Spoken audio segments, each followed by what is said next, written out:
Freedom is the difference between justice and healing. Mackenzie Mack. We are in a time of significant strife, collective hurt, personal pain, psychic, emotional, mental, physical, and spiritual anguish. These are trying times, and learning how to navigate our way through this hot dumpster fire has become our planet. That has become our planet is no easy or small feat. In the midst of COVID-19 pandemic, my heart physically ached with grief the same way it did when my mom died. I knew Black and Indigenous folks would be hit first and the hardest, and then of course we were. Not to mention the 400-year pandemic of the anti-blackness on top of it all. Our lives are uncertain. We are overwhelmed by the 24/7 global news cycle, highlighting violence, scarcity, and division. Climate change has left us all living under a ticking bomb, and future generations are unsure if they even have a future. Though my ancestors have been screaming from the rooftops for centuries, there is something distinctly different about the state of oppression and global disconnection at play today. I believe that we are at a collective crossroads, and the actions we take, or do not take, right now will change the future of our shared humanity for all of time. Shit is do or die. The quest for racial justice is no different. Racial tensions have been increasingly high for the past few years, particularly since the 2016 election of Donald Trump. But the floodgate is about to burst, and we either prepare ourselves to cultivate the energy of the day to truly dismantle systems of white supremacy, or we will all perish beneath it, emotionally, mentally, and spiritually, if not physically. We are all right here, right now, for a good reason. We are at the threshold of an entirely new era, a new way of living, beginning, and connecting. The white supremacist systems that have been governed by the majority of the globe for centuries can finally be overthrown. But if there is ever to be a chance to change the world for better, we gotta get it together. And we have to come together right now. Over me. It's not what she meant to say, but I'm going to sing it anyways. Hey, Joy. Many of us know this. We feel this. Hell, it's even why you're reading this book. Still, we struggle with connecting our head with our heart. We struggle with knowing what to do and how to do it. And most important, we struggle with getting out of our own damn way. For all of these reasons, it's imperative that we address the places we are prone to get stuck. And after guiding thousands of folks through the work of racial justice, I can tell you there are some very specific areas where we repeatedly trip up. So we're going to unpack the 6 obstacles I repeatedly observe getting in the way of authentic commitment to racial justice and how they play out for white women and BIPOC women, and of course how we are going to cover how we can best address the shit that keeps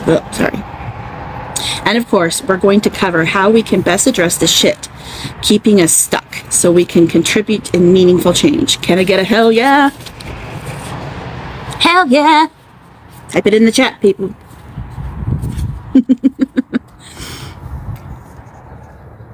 That's a perfect. And you're having breakfast for dinner? That's like the perfect dinner. Thank you, Judea. Obstacle number 1. The need to be good and right. Ooh. Perfectionism. All right. The biggest obstacle that arises for women, no matter their race, is when the need to be good and right supersedes the commitment to racial justice. In our heteropatriarchal world, we are taught that being right is more important than being fair. And most, if not all, of us socialized as women or femmes are taught to be good from a young age at all costs. Let me say that again. In our heteropatriarchal world, we are taught that being right is more important than being fair. Janaea, how many hours did we spend with that kid? yesterday? Being right is more important than being fair.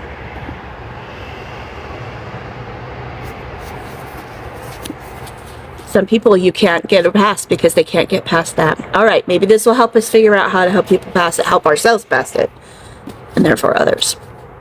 Okay. And at all costs, we're taught, femmes and women are taught to be good from a young age. At all costs, we're taught to be good little girls, to please others, to follow instructions, to do as we're told, and never rock the boat. We are taught to achieve for validation, so our self-esteem is often sourced from external achievements and perceptions. Consequently, as numerous studies on gender confidence gap has shown, we're afraid to fail. And when we do, we are most likely to take it as an assault on our own sense of worth. God, this is so fitting for right now, for the discourse that's happening right now, for the white women who are trying to do the work, right? In an internal report published by Hewlett-Packard, men were found to apply for a job or promotion if they met only 60% of the qualifications, while women only applied if they had 100% of the qualifications. I saw that once. As a recovering perfectionist myself, I can speak to this all damn day. I was obsessed with being right, doing things perfectly, and being perceived as good, worthy, and enough. This is not supposed to hit this home. I happen to be a Virgo and a projector, so we tend to be annoyingly right about a lot of shit a lot of times. Just ask my husband. Still, I can safely say my obsession with being good and right was not exactly fun for those in my midst or me. As a queer black woman in the white world, I was always seeking validation and confirmation in a society constantly telling me I was wrong and less than. Yeah, right? Totally feeling it.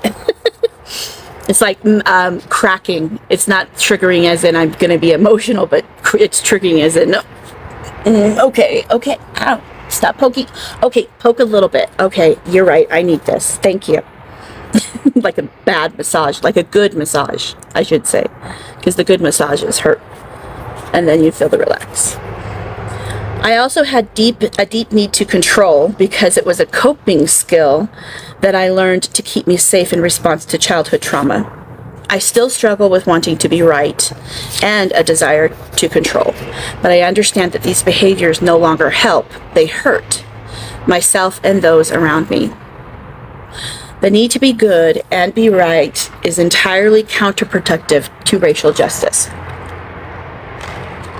You will get it wrong without question, and this deep inner work of exposing and addressing the ways in which we have been harmed and caused harm to others does not feel good. If you are authentically anti-racist, you will fuck it up, and you will feel bad in some way, shape, or form, I assure you. I have made many mistakes along the way. This book itself is an example of perfect imperfection. I can pretty much promise you I've fucked it up somewhere, somehow, that my imperfections will show their asses, but I strive to follow the lead of those who are most marginalized, to do the best I can, rectify the harm I cause, and continue to learn to do better. That almost feels like an affirmation, a daily affirmation. My imperfections. I strive to follow the lead of the most marginalized, to do the best I can, to rectify the harm I cause, and continue to learn to do better. Yeah. That should be the white woman pledge.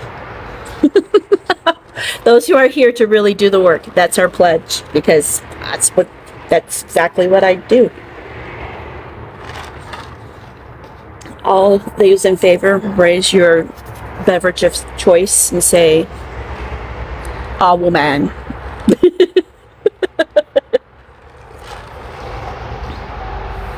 Oh, awesome. Repeat it again. You bet I will.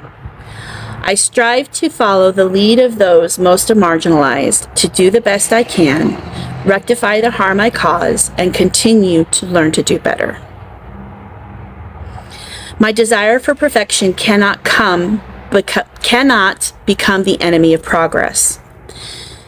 Had I let my perfectionism run the show, this book would have never come to fruition. When we are committed to being right as well as being perceived as good to ourselves or others, we cannot get into this complicated, messy, and mistake-ridden work of addressing our privileges and minimizing our harm. For example, as a non-disabled, cisgendered, thin, light-skinned, Canadian, neurotypical, traditionally attractive, financially secure, English-speaking, highly educated human in a hetero-passing relationship, I possess a lot of privilege. It does. If I'm obsessed with being good and right, then I have no capacity to understand the ways in which I am an oppressed oppressor. Nor will I understand those whom I oppress and do what is required to cause less harm and dismantle systems of oppression. You cannot be committed to being good and right and be an anti-racist. You cannot be committed to being good and right and be anti-racist. That's just not going to work, honey. We need to be open to humility, to fucking it up, to getting it wrong, to receiving and learning things that rock us to our core. Racial justice requires resilience. What's ridiculous? What do you mean, Flojo? You disagree?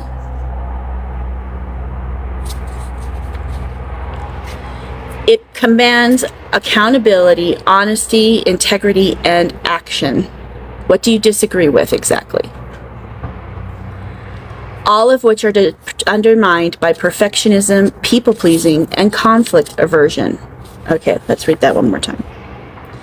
We need to be open to humility, to fucking up and getting it wrong, to receiving and learning things that rock us to our core. Racial justice requires resilience. It commands accountability, honesty, integrity, and action, all of which are undermined by perfectionism, people-pleasing, and conflict aversion. These are present in most women and femmes doing differing degrees and manifestations. And our brains literally get huge hits of dopamine when we think we're right. So we're working against our own physiology in a sense. Yeah, people are people. You're absolutely right. The problem is that there's several things that get in our way of treating people like people. Oh, you should just sit and listen for a while. I think that you would probably learn something if you're willing.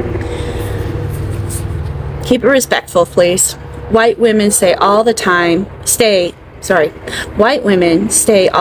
way caught up in the need to be good and right, which is a form of white wildness. Oh, that's a new term. And it's got a star. All right, let's look that up. Yeah, it was Johnny Lingo, Johnnny,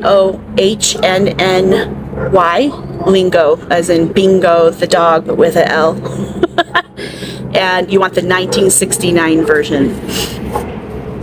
White wildness is the fragile and ferocious defensive response white folks commonly have in regard to race and racism. I love it when we have live examples.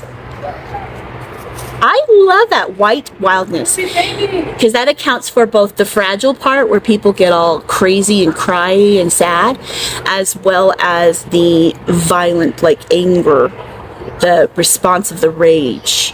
So white wildness, that's a good one. I'm totally using that term. They detect the words race and white supremacy and immediately assume I'm personally attacking them. Their worthiness or their identity as a good person. Well, then I'll give you a free Like I said, I love it when we have live examples. That's awesome. Thanks for being such a good example, Flojo. guys, it's pickup time at the daycare next door. Have a good day. So cute. Let's see. But the truth is, when we dive into this work, we come to realize that we're not as good as we likely thought we were. We've caused harm, some of it major, and though we may not have done so intentionally, we have to reckon with the consequences all the same. Yeah. Most of the white women endure an identity crisis when they undertake this work. And that is painful and hard and requires loads of self-compassion to move through, for sure. But it doesn't come close to what it is like for BIWOC, which is Black, Indigenous, and women of color, have to endure in the hands of white supremacy and that white women perpetuate. Because white women are the men of women.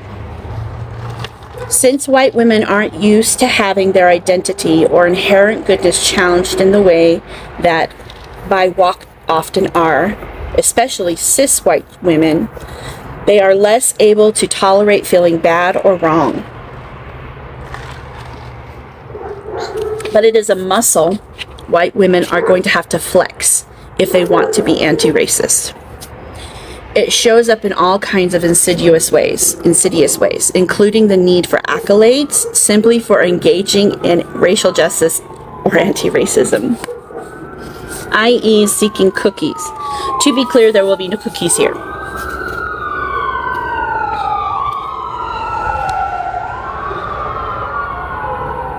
There's danger in this white neighborhood. Just kidding. I don't know what it is, but fortunately, not my house. So again, this is a very apt chapter for what we see happening here in our little world today. For BIWOC, the need to be good and right often results in dimming our light. We minimize our voice to ensure the comfort of whiteness above all else, because to be considered good and right as a BIWOC, especially a Black or Indigenous woman, is to defer to white supremacy. For example, there were many times in my life when I wanted to name an action of a white friend or colleague as racist and anti-Black, but I also wanted to be accepted and successful, as much as it pains me to admit. Being good and right according to white supremacy meant ignoring the harms inflicted upon me. BIWOC often can't tell racist shit out for what it is because we'll be labeled angry, ostracized, and excluded. White women committed to being good and right are damn sure to inflict consequences when they are called out on their racism, be it emotional, violence, or otherwise, like bullying, everybody ganging up on a good and empathetic Black woman educator creator, and getting her demonetized because she calls them out. We see that shit all the time. Yeah. Oh God, I hate it. So, how do we untangle ourselves from this ugly ass web? Well, we gotta like Rummy and a cross beyond ideas of wrongdoing and right doing. We gotta get like Rummy and cross beyond ideas of wrongdoing and right doing. Observe when you need to be good and right. Observe when your need to be good and right is at play. When you feel defensive or uncomfortable, get curious about if and how it's arising. And when it is, know that this is a process of unlearning, a serious fuck you to the... And when it is, know that this process of unlearning is a serious fuck you to the establishment. Fuck you. It is unplugging from the matrix. It is an act of deconditioning and deprogramming from the shit you've been taught by white supremacy from the get-go. and your mother before you, and her mother before her. It is so ingrained in our way of being, it may as well be part of our DNA, and probably is, epigenetics, and it's a cancerous growth that we need to get to cut the fuck out ASAP. So, have some compassion for yourself and why these harmful behaviors exist, and get your booty in gear to do what is required to change. At the end of the chapter, I share some self-care prompts that will help you tune in and turn up the compassion to fuel this inner and outer shift. All right, number 2, white gaze. Not gaze, but gaze, like gaze. Okay. As a black woman, I'm used to having to overfunction, over-explain, and over-defend in almost every way, but especially when it comes to explaining my race-based oppression to white folks and white women specifically. Growing up in a predominantly white and wealthy community meant the folks in my midst were unwilling to learn about, let alone engage with, race. When I engage in this discussion now, I often grapple with this inner conflict. How much do I need to explain? How can I make... Oh, sorry. Try again. Hey, Val. How much do I need to explain? How can I best make my case to all white folks who will disagree? It is an exhausting and demanding case of hypervigilance created by and for whiteness and the white gaze. Unsurprisingly, it's reared its ugly head many times as I wrote this book. The white gaze is a concept most notably articulated by Toni Morrison, who explained that most literature, no matter who it's authored by, is written for and to a white audience. And in doing so, as a non-white person, I am expected to cater my writing to white readers, to their comfort, their experience, and understanding. That's why everybody freaks out. That's why everybody freaks out when any Disney princesses suddenly change ethnics, change appearances, right? That's why Ariel cannot be a black girl. That's why Snow White, you know what I'm saying. You know what I'm saying. Because we are conditioned to always expect things to be for us. White supremacy is everywhere.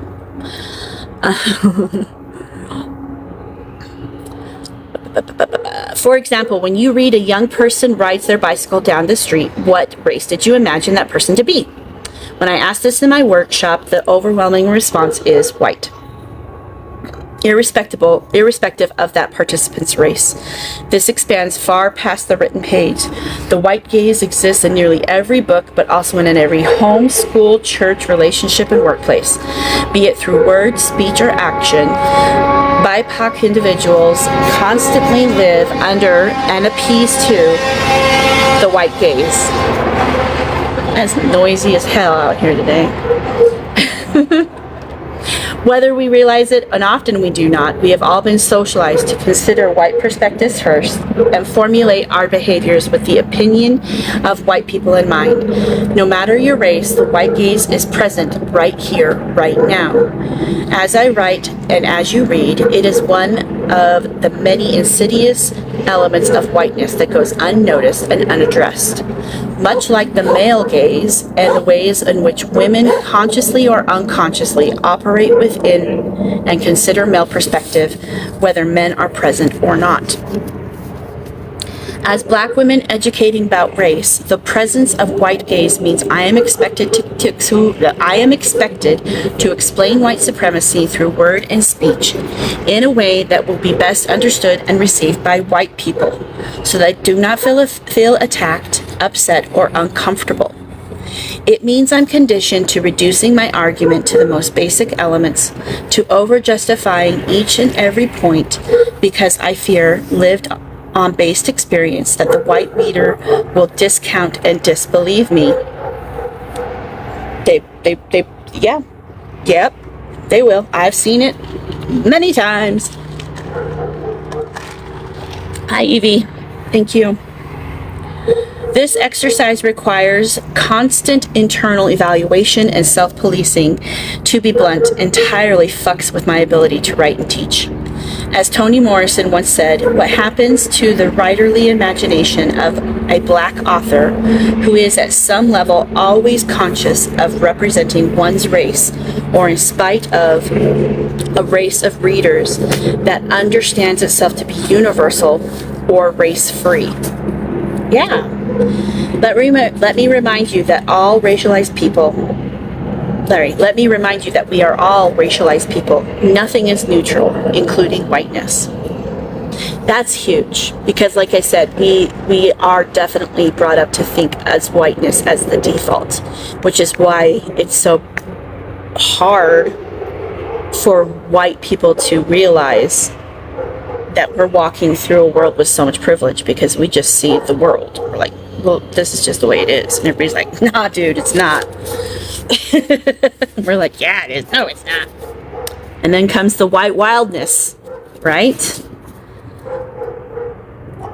Right, that was the right word.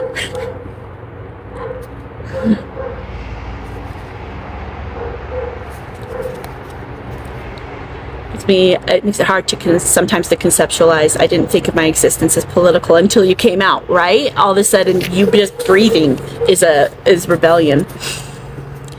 Ugh, Jesus Christ.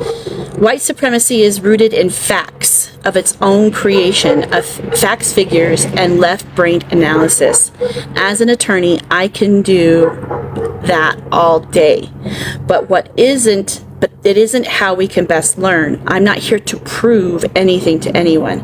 I'm here to declare and share the reality of the oppression faced by myself and people of the global majority, especially Black and Indigenous women. I refuse to defend my humanity or argue with those committed to debating against it. When it comes to racial justice, appeasing to the white gaze is to enable white violence. And this means we'll never get where we need to, because BIPOC individuals often fear sharing their truth, and white folks are too accustomed to avoiding their own discomfort and silencing BIPOC individuals in order to do so. Oh, she's so right. That shit will simply not fly here, my loves. We are diving deep. We are learning to tolerate our unease, whether you're Black, white, or otherwise. Watch for the ways in which the white gaze arises as you read. This is not an if, but rather a when. White and non-Black folks aren't going to like a lot of what I share, so y'all need to watch your ego, because it will get defensive. Luckily, you are not your ego. Luckily, you are not your ego, so you don't have to give in to that noise. It's true. We are not our ego. Be with the instances when you feel uncomfortable with the way that I brazenly call out whiteness. Be with the big emotions you will likely feel at my audacity to do so. And notice when you feel the need for more proof and why.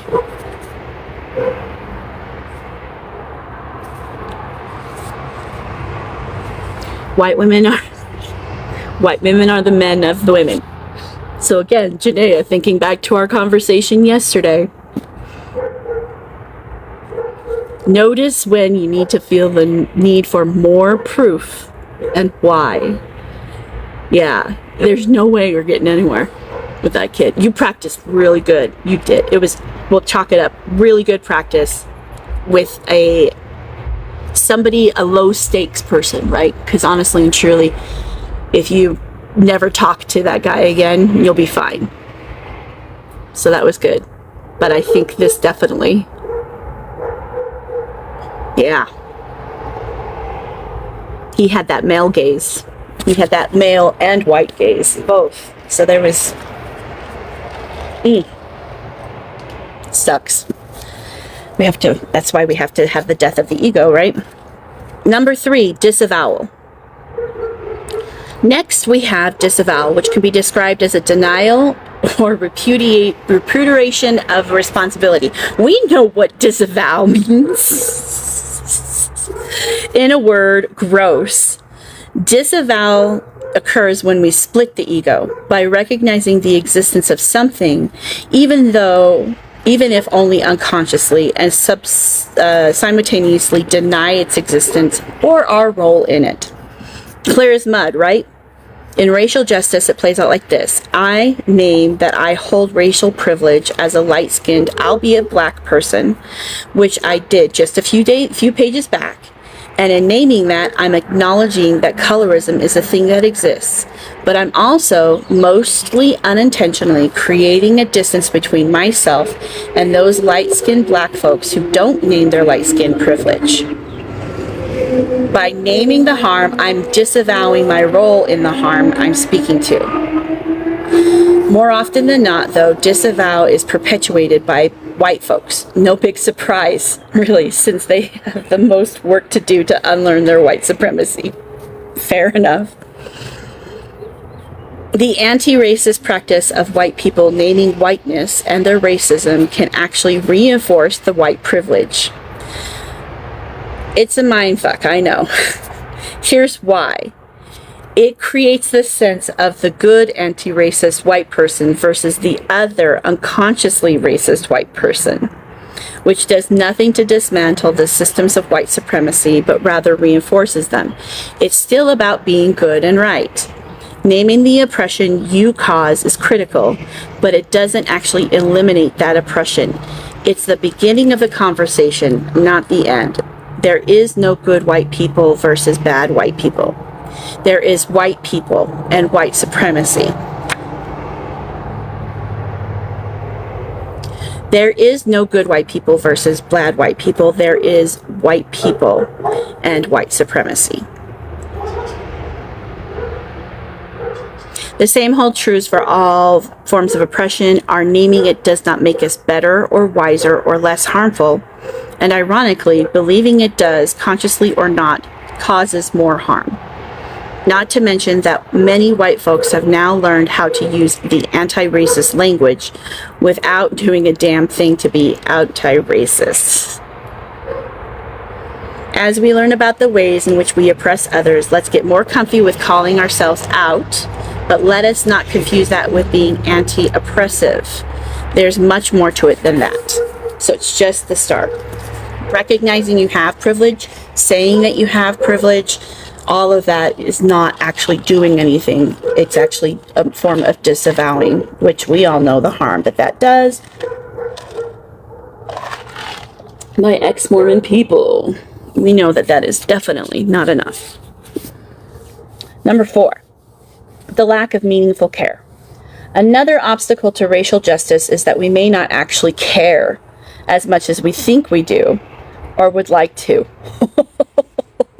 That's why she talked about the gays first, guys. She's like, just so you know, you're not going to like some things I say. Bam! Here's something you're not going to like that I'm going to say. Another obstacle to racial justice is that we may not actually care as much as we like to think we do, or we would like to. We want to care, but do we actually possess the meaningful care required to commit to massive inner and outer change? And I mean massive, folks. A little bit here and there isn't gonna fucking fly anymore. We're past that, like way.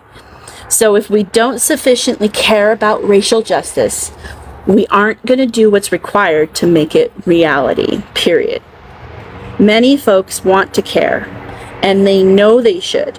They recognize racial justice is an increasingly important issue. They know individuals and institutions need to do better. And they're aware that they are perpetuating white supremacy and anti-blackness somehow. The issue is they don't want to have to change or give up their power and privilege. Okay. And that, my friend, means frankly they don't give a damn.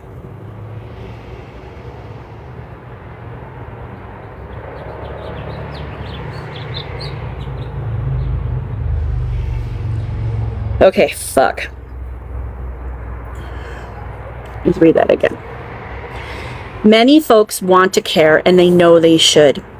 They recognize racial justice as an increasingly important issue.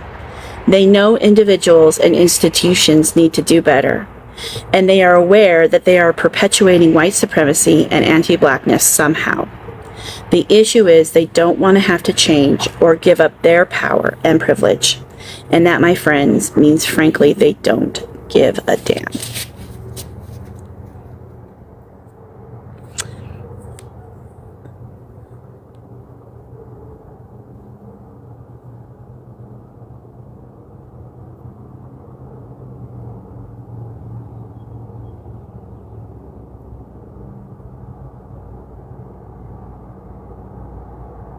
That's powerful.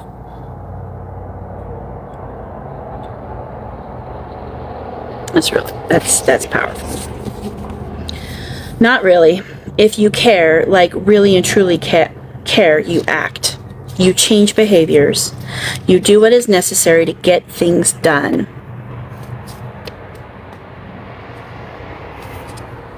I don't see any swastikas here, but thanks for just stopping by, Mini Pilot. Every person who comes to my workshop cares about racial justice.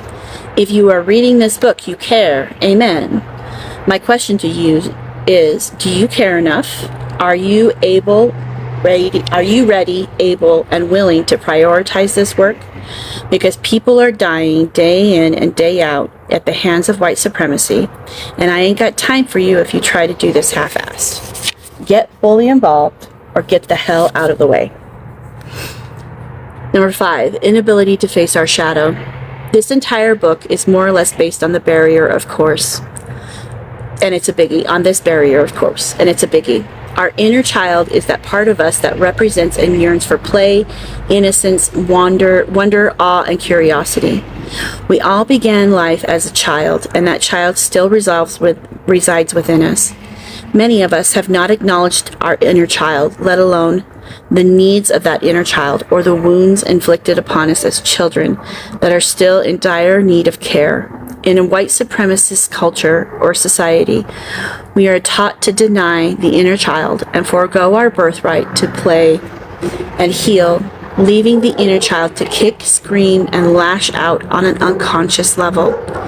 This is where the shadow self is created. Our wounded inner child gets suppressed, and thus so do all the parts of ourselves we prefer not to address or own up to. It's like our stubbornness, sensitivity, or jealousy. Our shadow self is often the unconscious part of ourselves that would rather hide, but our inner child and shadow are very much part of our identity. They are important and integral parts of who we are, and our healing must include owning up and addressing these parts. When we are unable to face our shadow self or tolerate the full spectrum of our human emotions,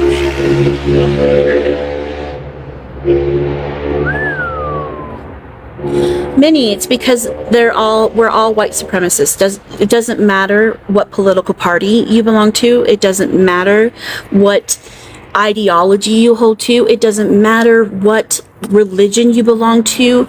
We are raised in a white supremacist culture, and white supremacists are going to do what they're going to do. So you can sit and listen and own up to it, or you can scroll away.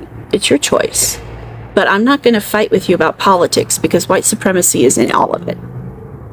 I'm ready for the cure. I'm ready to fight the disease. I'm ready to make it better, not just point fingers at this problem, that problem, or what everything else. Because guess what? It's all white supremacy. Hey, Medusa.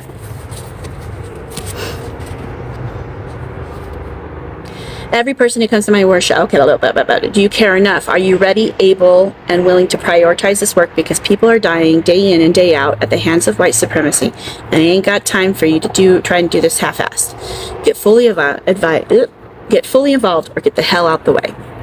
Number 5, inability to face our shadow.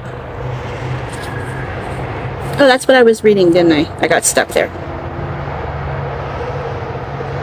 That's right, we were letting our inner child play. There are important and integral parts of those of who we are, and our healing must include owning up and addressing these parts. When we are unable to face our shadow self or tolerate the full spectrum of our human emotions or the emotions of others, then we are ill-equipped to authentically engage in anti-racism. In fact, we are likely causing harm. We are likely causing more rather than less harm if we seek to do this first without facing our own selves.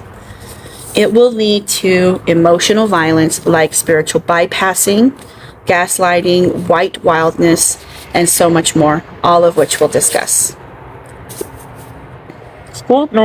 Spiritual bypassing, I want to make sure I understand that one.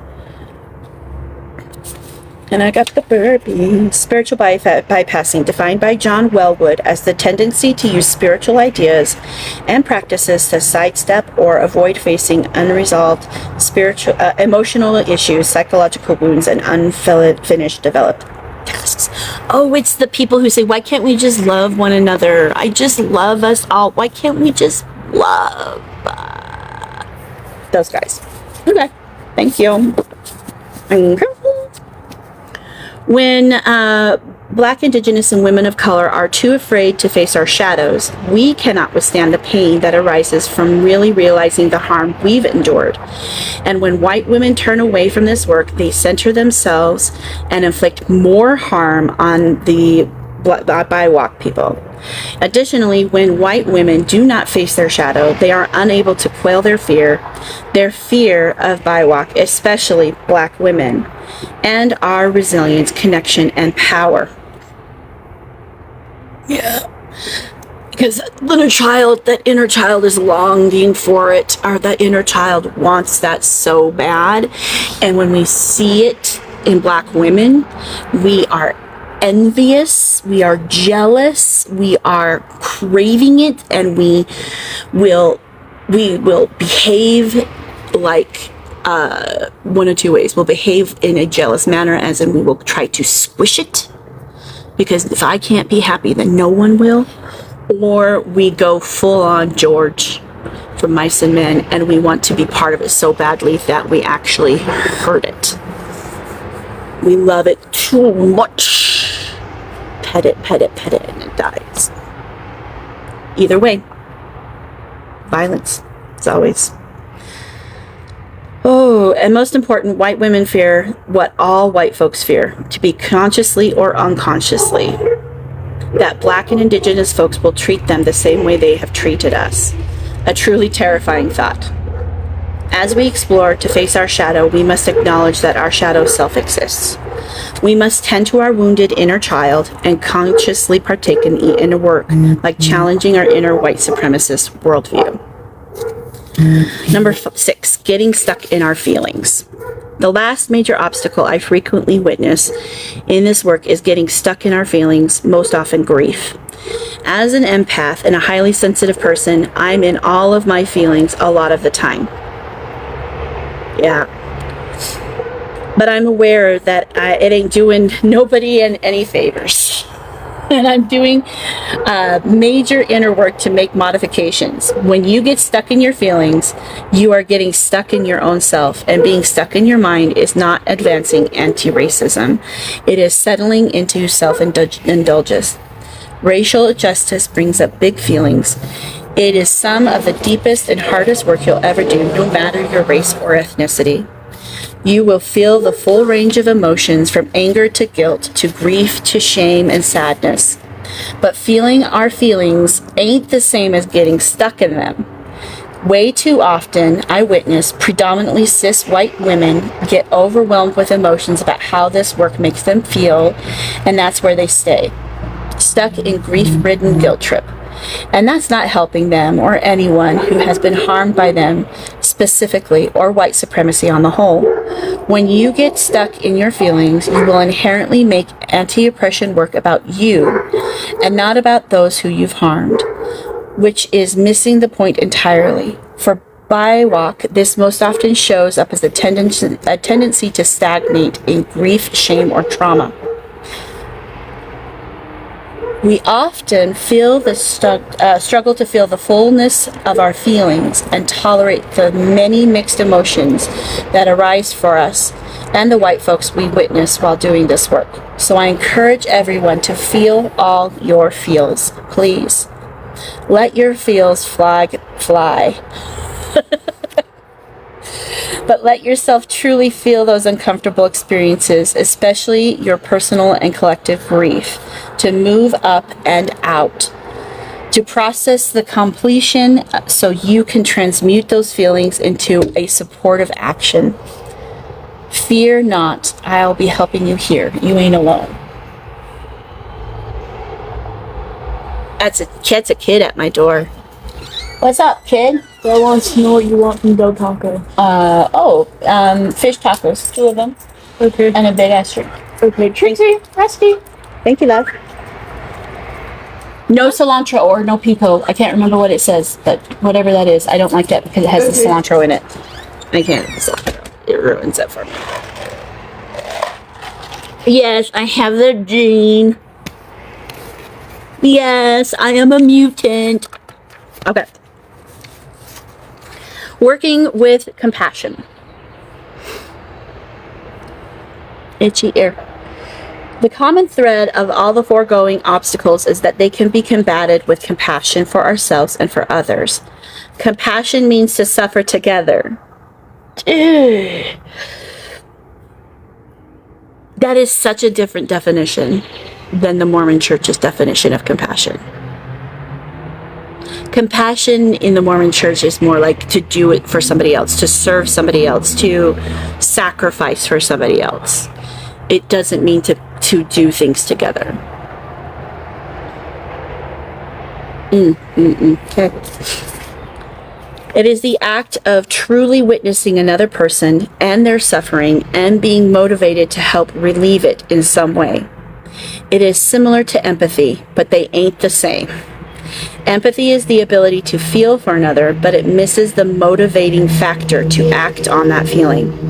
In fact, neuroscientists have often found that compassion is more beneficial than empathy, as it activates the area of our brain affiliated with problem solving, whereas empathy stimulates the areas of our brain affiliated with pain.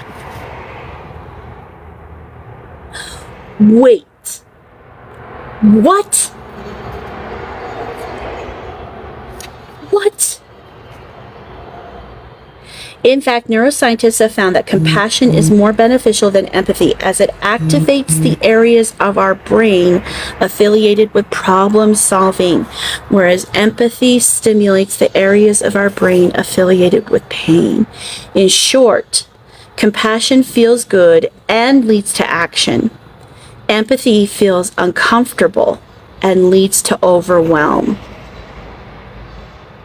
Compassion is the way to go. But for many of us, especially women and femmes, we're taught that compassion means supporting others, even if it means ignoring our own needs.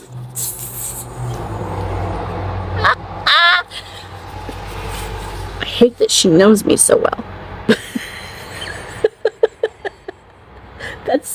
That's crazy. It's exactly what we're taught. It is exactly what we're taught. Compassion is the way to go, but for many of us, especially women and femmes, we're taught that compassion means supporting others, even if it means ignoring our own needs. In Buddhist theory, there is a concept of wise compassion, which is the notion that compassion must include us, not solely the subject we seek to support. It's the sitting in the dark until our eyes adjust together and we can find a way out. That's the compassion piece. That's the compassion piece I've been trying to figure out and put a word to it. And I was calling it the wrong word still. I was still calling it the wrong word. All right. See? I'm learning shit. I love learning shit. Okay. It's the compassionate form of putting on your oxygen mask first, the reverse, which is an unwise compassion. Caring for ourselves supports in us caring for others. After all, hurt people often hurt people. When I started practicing wise compassion, it shifted everything. Much of my identity had been wrapped up in serving others, from parents and partners to bosses and best friends. I didn't realize how much undermining my own needs was creating less connection with the people in my life, not more. I wasn't sharing the fullness of myself, nor was I focusing on myself and the work I needed to do in order to acknowledge where I needed to grow and take necessary actions to water the seeds of change. I learned that caring for myself was not in fact selfish. It was necessary. I learned that racial justice and anti-oppression are revolutionary acts of collective healing, and that healing had to begin within me. There are many other institutional and systemic powers at play, but our personal power plays an important part. Practicing wise compassion and tending to our own heart spaces create connection with ourselves, our emotions, and the wounds that are part of what prevents us from creating desperately needed personal and collective shifts. Put the F in there, or else it's not so good. If we aren't able to face our shit, then we can't show up for ourselves and do the work, and definitely cannot contribute to healing the collective. We will fail at overcoming one of our first big obstacles to achieving anti-racism: ourselves. This requires us to slow down, to rest, to get off the capitalist patriarchal hamster wheel of constantly doing rather than being. And we feel so we can heal. In the words of Audre Lorde, within living structures defined by profit, by linear power, by institutional dehumanization, our feelings were not meant to survive. Let me read that again. In the words of Audre Lorde, within living structures defined by profit, by linear power, by institutional dehumanization, our feelings were not meant to survive. Under white supremacy, there is so much of ourselves that was never meant to survive, especially for queer and trans, black, and indigenous women. Acknowledging where we get stuck in the quest for racial justice and showering ourselves Acknowledging where we get stuck in the quest for racial justice and showering ourselves with wise compassion in order to overcome those obstacles is how we ensure survival, our own and each other's. Heart check-in. Here's your spiritual self-care offering. To lean into our wise compassion, you can use Access Soul Care to assist you in cultivating more connection with yourself and ultimately others. After my mother died, I needed to tangibly check in with myself so that I could connect with my feelings and properly care for my heart. I created a daily phone alert that asks, "How's your heart doing?" Hi, Polly. And 6 years later, it still serves as a reminder to take a moment, pause, and actually check in with my heart. I found it super helpful, and maybe you will too. I suggest setting an alert time. Oh, puzzle time. I never get it in the right place. Try again. What? I was in the perfect spot, puzzle. You're crazy. I hate this. It's very finicky. Yay! So dumb. Am not robot. Please don't disconnect. Okay, I suggest setting alert for a time of day when you can pause to be with yourself rather than simply ignoring it. Maybe first thing in the morning, just before bed, or over lunch. Whether you try the phone alert or not, set an intention to check in with your heart every day for the next 3 or 4 days and then reflect on the following. How has my heart been feeling? Does my heart feel different now from how I thought it might when I first checked in? What am I most afraid to feel? Why? How is this obstructing my anti-racist efforts? How can I better move toward that which I am not wanting to feel? Okay, call to action. Getting past the good. When you find yourself feeling defensive or fearful regarding racial justice or anti-oppression, try the following. Okay, any white women, listen up. Check in to see if you need to be good or right. Check in to see if your need to be good or right is running the show. Pause and reflect and take a breath. Then ask yourself, am I trying to feel or be perceived as good in this moment? Why? What am I so afraid of? Am I trying to be right about this situation? Why? What do I believe I will gain from being right? Or is that true? What might I lose from my need to be right? Who might it harm? Why? How might my need to be right or perceived as good and right interfere with my need for connection, for understanding, for support? For Black, Indigenous, and people of color, this is not mine, but if there's any Black women, people of color, and Indigenous people, this is for you. Am I tempering myself through silence, action, inaction, or otherwise in order to be believed or accepted by whiteness? And for anybody who's white or white passing, am I wielding my privilege in order to be or be perceived as good and or right? Am I wielding my privilege in order to be or be perceived as good or right? Am I wielding my privilege in order to be or be perceived as good or right?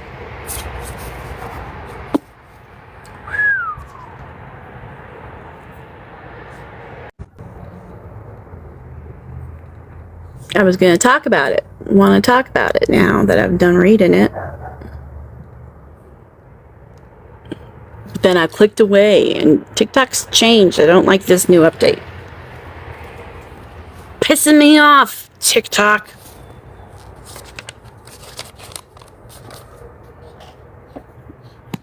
No, I don't want to end my live. Push the button.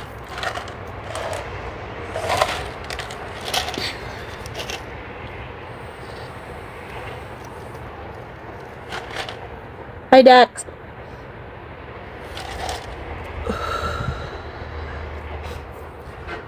I'm not doing nothing. What are you doing? I'm not doing nothing. I don't know what you're talking about. Take that, TikTok. How you doing? That was a good chapter. That was a really good chapter. I might have to go back and read some more. Read that twice. Because that hit hard. That hit real hard. Because, yeah, I can feel every single one of those obstacles. I did. I just finished my my chapter. I definitely went over. And then I went to find my timer. And when I did, it kicked me out. And I said, well, fuck you too, TikTok. But the 6 obstacles are definitely where she's got. That's what today was, where we get stuck. Obstacle number 1, the need to be good and right, which is everywhere. Number 2, the white gaze, not the GAY ones, but the looking at you gaze. The idea that everything is curated for the white experience. The way that we talk, the way that we interact with each other, the things we read, the movies we watch, the media we consume, the apps we scroll on, all of those are for the white gaze. Disavowal, which is woo. The key one from this was not to mention that many white folks have now learned how to use anti-racist language without doing a damn thing to be anti-racist. Yeah, the idea that, so people who can say, yeah, I understand that I have privilege. I know I have privilege. I know what my privilege is, that I own it, but then they don't actually do anything with it, right? Lack of meaningful care.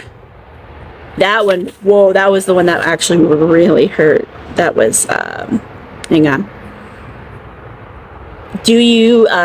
My question to you is, do you care enough? Are you ready, able, and willing to prioritize this work? Because people are dying day in and day out at the hands of white supremacy, and I ain't got time for you if you're gonna try to do this half-assed. Get fully involved or get the hell out the way.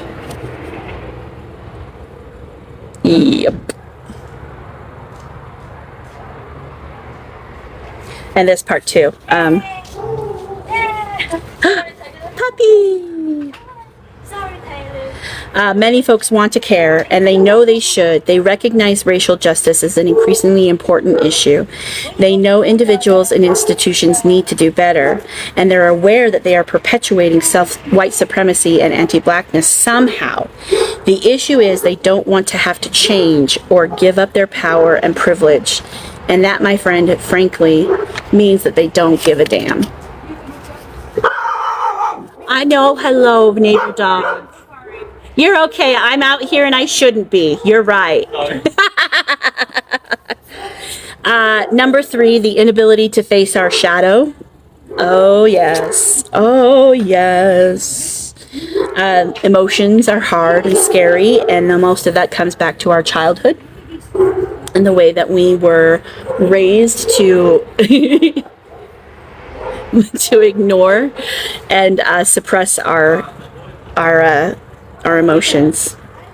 And then number 6 is when you start to do that, you get stuck in your emotions, getting stuck in our feelings. So all of those. It was a really good chapter. It was awesome. I'm definitely going to have to read that one again. So, because I see it myself. I see it in the overall actions that we as white women who are trying to dismantle this shit within ourselves. I can see it, how we get stuck in these things. Hey, Rustiford. That's my dog. That's my dog talking to the people. Yeah. That was a good chapter. And I like that she just called it out plainly. If you have to choose the one thing, what was the biggest obstacle, would you say? So I think a huge part of it is that need to be good and right. Because that's that perfectionism that's in there. And even, I would say, looking back at the discourse about the marches on Saturday, right? You've got that has come into play so much. And because even if you had people who were there for the right reasons, we feel almost like a guilt for letting the other shit go down, for not having. And we want that approval. We want that approval and that validation so bad. We want that pat on the head, the cookie, the gold star that says we did it right. Then that, oh God, yep. That's what I feel. I think that's huge. And I think the reason that's why it's first is because unless you can start to crack that, the rest of it is stuck. You can't even look at doing inner shadow work and talking to that child inside of you until you realize that that's where that need for validation is coming from, right? But you can't get there if you can't even admit that there's that need to validate. That you can't name that. So how can you even start? Oh, that's like that little child. Oh, Marissa, it's my baby 11-year-old self hiding under the stairs. When I was in Vegas. Yeah, come on up. Please. Oops. Hey. Sorry, it's like so. It's glitch talk down there, and it still says 0 likes on my end for you. And I'm like, I know I'm tapping, and I see other people tapping. So Yeah, that's so weird. Yeah, I've got like a 1.4K. It's weird. This app. Yeah, and I noticed like TikTok is like really weird lately. Like when I go into lives and stuff, like it's constantly buffering. Yes. It's so annoying. I hate it. And it's got to be something that with the way that the monitoring is happening. Yeah, I thought it was because the deadline was happening, and then we obviously went past the deadline. So I was like, oh, maybe it wasn't that. Yeah, right. No, we got another 75 days. We're just going to keep dangling it. Yeah. That's his strategy for everything. Tariffs? No tariffs. Tariffs? No tariffs. TikTok? No TikTok. TikTok? No TikTok. He wants to have It's- that weapon if he needs it. Like, he wants to be able to be Right. like, okay, well, here, I'm gonna take this right now then. Yes, absolutely.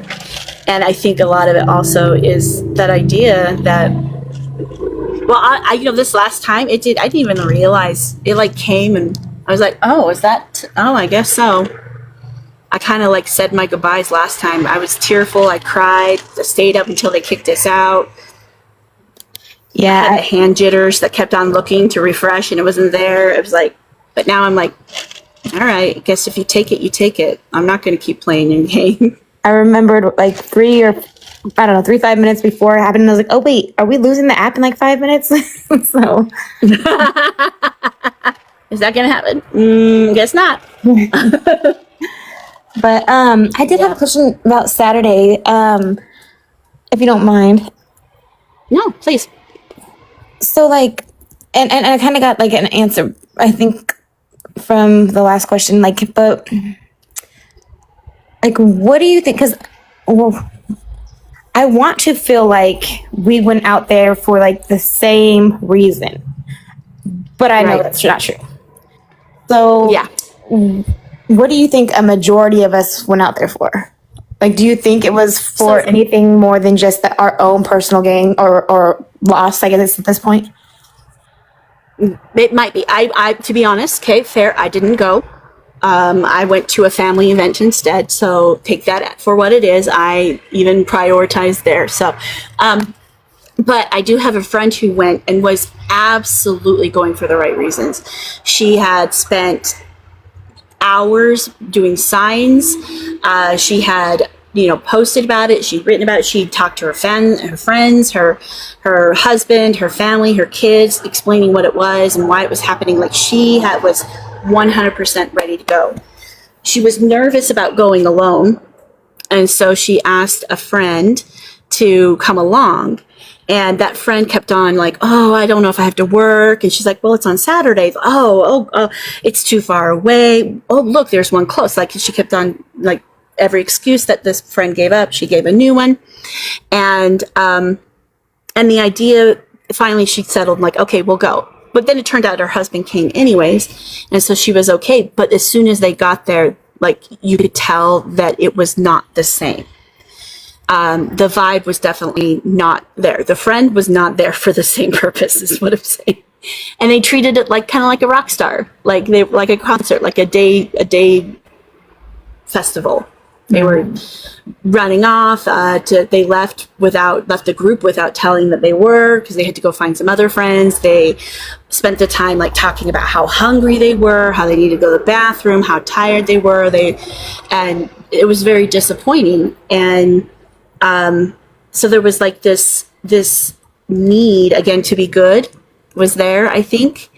And that took over.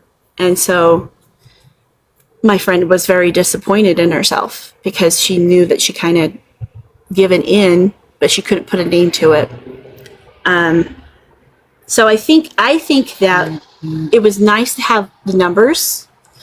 And I think that there was a lot of people who needed to have that first step, that first ability to say, I can get out and do something, and maybe it's not as scary as I think it is.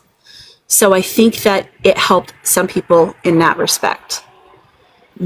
I also think that there was probably not enough people who were there for the right reasons. And I don't know if that was because the focus was on numbers and not purpose. And when we have, this is something from the culture, my culture code book that I like. It talks about how you have to have three things to make a good culture. The first is you have to have safety, and that is safety to call out when things are wrong. Somebody, even if it's high up, if you're talking to a leader or an organizer, if you see that something's wrong, you feel safe enough to speak up, even from the lowest point, because you know that there's an intent to make sure that everybody's voice is heard. The second is vulnerability, but that vulnerability comes from the ability to speak up and own your mistakes. Even if you're the highest person in the company, if something goes wrong, then you own what went wrong and you're part in it. And you're vulnerable about it. And it's open. And then the third is a common purpose, an expressed common purpose. And I think that what we see so often in white communities and in groups is we see so much focus on number 3 that there's not much left to 1 and 2, if any. And if we only focus on our goal, then, and what that express goal is, then we're going to do anything to make it. So if the goal of the event, if the goal of the protest was not really to protest, but to have people show up, then they did it. Mm-hmm.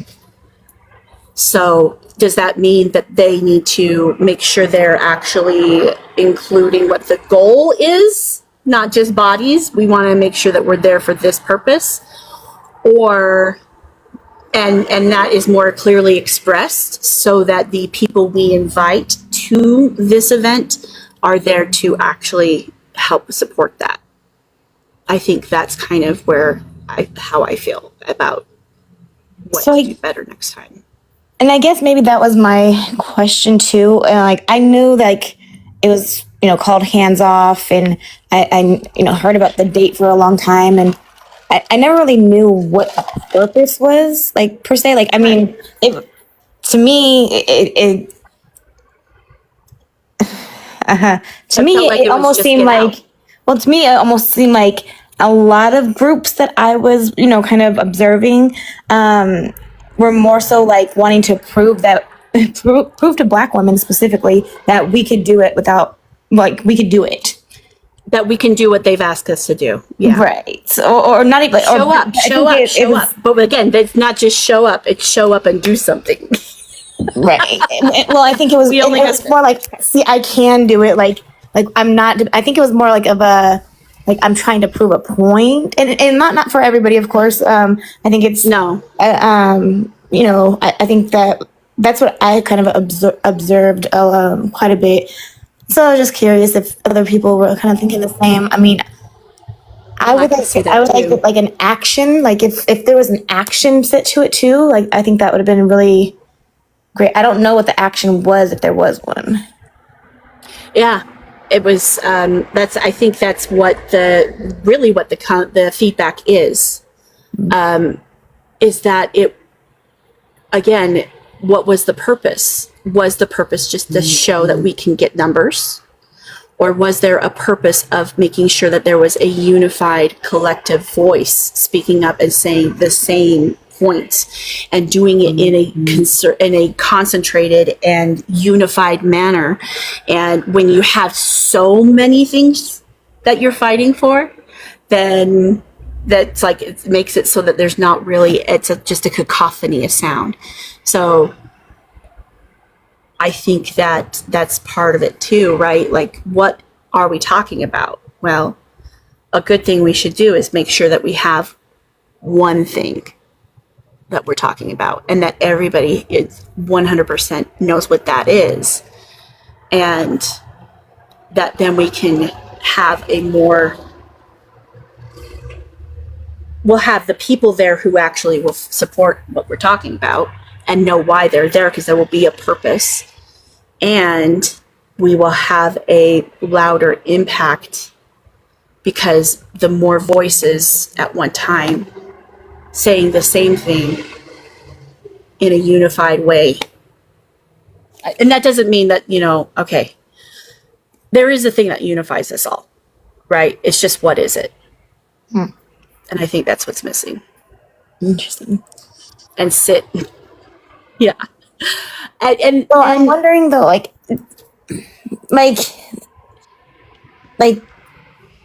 I don't know, because sometimes I think of it like, because okay, we know that we have the safety, like we know that we can enact a lot before our safety would be jeopardized, right? So it's like, is there a point of the peaceful protests when like I will feel like say we should just go out to do something? I will say this though. Do we know that we have that much degree because we know that we have that privilege? And how many of those people who came along because they didn't understand, they hadn't done the work beforehand, any pre-work, they didn't do any of that, that they might really have thought that they were stepping into an unsafe situation because they don't realize that without black and brown bodies there, we're safe as fuck. Because that would mean they would have had to have made that connection already. And I don't think a lot of the people who were there had made that connection yet.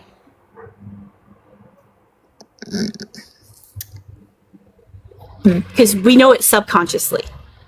We know it subconsciously. But we do not want to say it out loud. That our bodies are a lot safer. Right. Because to say it out loud means that other people are in more danger than we are. And that it means automatically having the racism right in front. We don't want to talk about the racism that doesn't exist. We don't put it over there, put it over there, put it over there.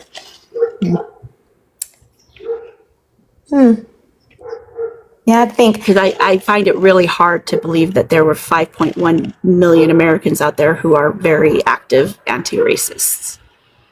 Oh, no, that's why I'm like, it was more of a thing for us. A lot of it, like, from what I see. I mean, to the point where, like, I go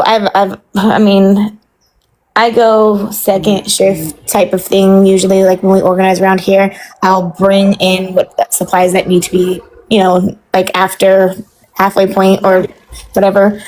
We've never, ever had an event, quote unquote, a march, a protest, that started at this time and actually started at that time, number one, but like started at this time and ended at this time. And yeah, I got there and it was like it was ended, like, and I was like, it was like, wait, where's everybody gone? I mean, the site, I will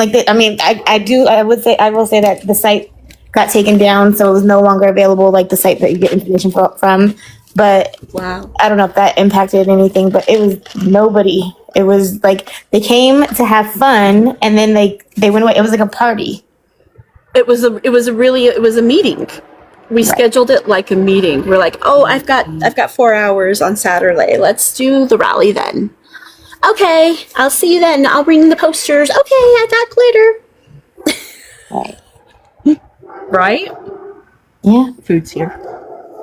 Yeah, and so that goes back to that idea that 5.1 million people have not done the background. Hi, come on up. Yes, you are at the right place. How are you? Hi, fine, thank you. Thank you. Let me put that there for a second. I can take that for you. And Enjoy. No. Enjoy. Have a good one. Let me get this inside real quick. Mm-hmm. So the family doesn't die. No, where's my food? I think this one's my diet. And of course, look at my bullet. Just kidding, you can't see my bullet.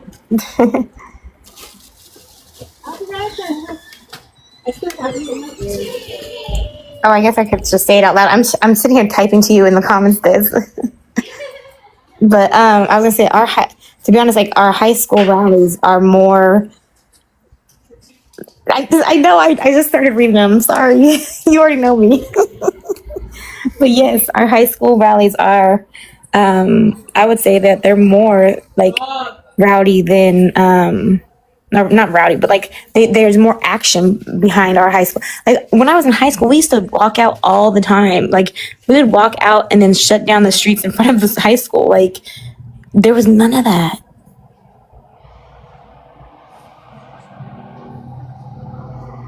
Oh. Sorry. Let me see. Let me go back some. And most of all, to justify taking from everyone else. Taking from everyone else. Okay. Oh boy.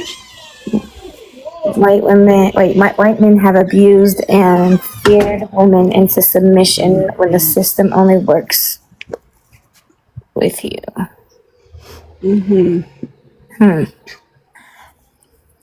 Oh, it is like a high school rally. It was so much like it was a pep rally. That's exactly what it was.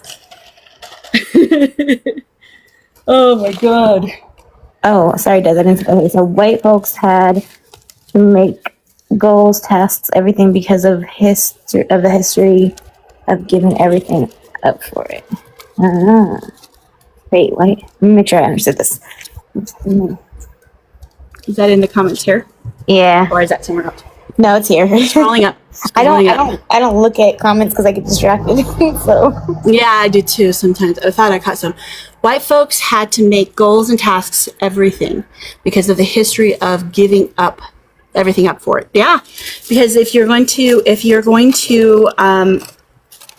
oh God, if you, first thing is it makes it feel very daunting, right? If I have a checklist of things that I need to do on one part, it can, if you're motivated, it can make you feel like accomplished every time you check one off. Otherwise, you can say, oh, that's a lot of shit. I'm not going to do that. That's a lot of work, especially if it means that doing that work is going to alienate me from my family, have them turn their back on me, make my life a hell of a lot harder because now nobody's going to like me and I have to be liked because it's the only way that I know that I'm worth anything is if somebody validates my existence. So, does you say that white men have abused and feared women into submission when the system only works with you? And sometimes I have a really hard time, and this is me also. I think I've been working on. I've separated gender, like I think of people as people, and I like that was like really hard. And from the last 12 years, like we are all people. I don't care about genders really. Like that's it. Just Absolutely. more. It is a construct. And to me, it's like we tend to. I understand like there's reality of it. Like there is definitely like oppression. Like there's definitely things to it, but I sometimes feel like we use. Like we can use it to excuse or to kind of wiggle our way through. I guess it makes that's how I kind of see it. And I always go back to like we raise the white men though, like we raise them, and we are really good at manipulating them, and we're really good at controlling them in other ways. Like we drop a tear and they will do anything. Yep. But we know it's almost like, and then this is kind of like a common what's happening in my ex-Mormon world, right? We've got a white man who just said white man shit about Mormon man shit about Mormon women, and like a Mormon man does. And oh no, what did I say? He said Mormon shit about Mormon women. A Mormon man saying Mormon shit about Mormon women. That's what it was. There it goes. And then he got blowback. He got women in his comments telling him how wrong he was. And then he did an apology video. Where he's like, I'm so sad. See how sad I am. See how sad I am that I made you sad. And automatically, but I'm sorry for it. I'm sorry that I am sad that I made you sad. It's kind of what it felt like. Did I get the wrong one? Maybe. Oh, that does say cola. There's no straws anymore. Did they not give us any straws? Yeah, they did. Oh, I need one. Thanks, love. And automatically, so many women saw that apology and were like, oh my gosh, he actually apologized. That's so much more than we get. It's so, we gotta say thank you. We gotta say thank you because we have to reward this behavior because this is what we want more of. And I'm like, that wasn't anything but him telling us how emotional we are. And we're responding with this innate need to calm the man, soothe the man feelings, because man feelings equals danger. Now, that means that it's either if we do not soothe this man feelings, he could keep spiraling and he could hurt us or he could hurt somebody else. And we do not activate the man feelings unless we are going to use it as a weapon. Otherwise, we're going to do everything we can to soothe them down because men are not supposed to be emotional. They are not supposed to feel their feelings. Interesting. I think We see an emotional man that we didn't activate, we're going to calm him down.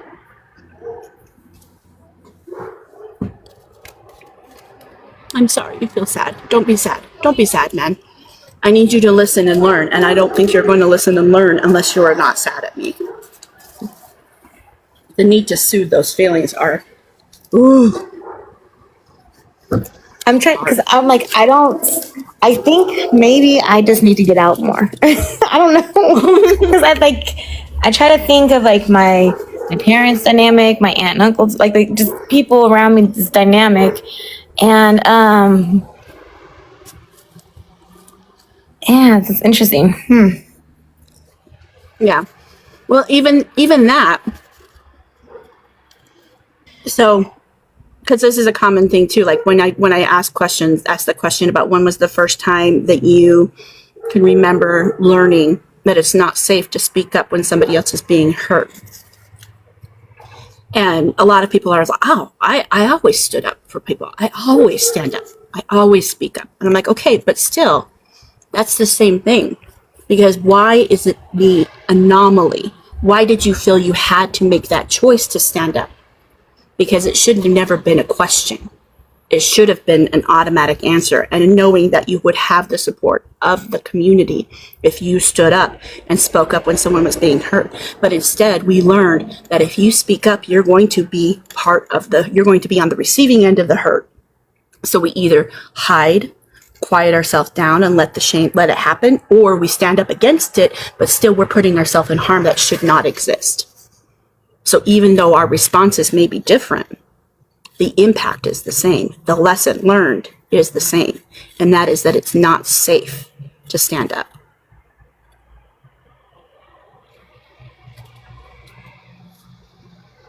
You don't always, because otherwise the world wouldn't be what it is.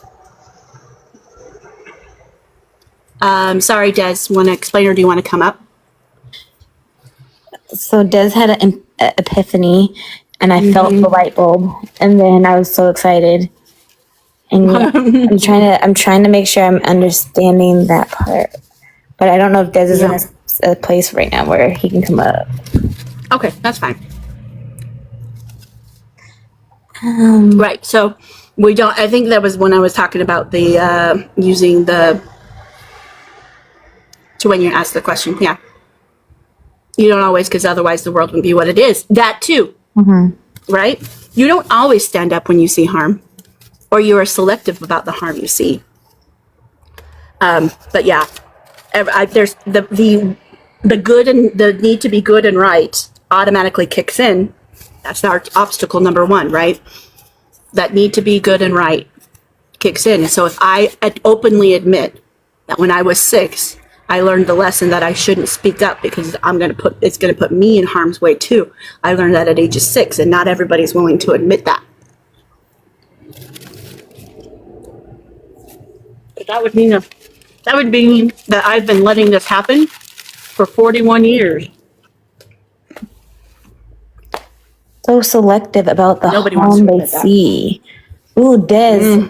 Okay, you're onto something, because I'm literally sitting here and I'm like, I know.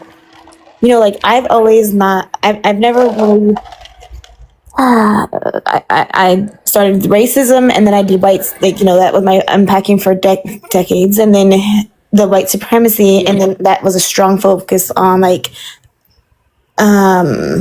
the homophobia, transphobia, that area, and then of course like the tenets of white supremacy. So, which of course includes the patriarchy, but I have not done a whole lot in the patriarchy area. And They're so connected. it's interesting that it's just so selective about the harm they see. And so I'm like, have I just been selective? Because I'm just like trying to like the dynamics I hear about haven't like I don't. I'm either I'm just actively, willfully like ignoring them, or yeah, I don't know what's going on.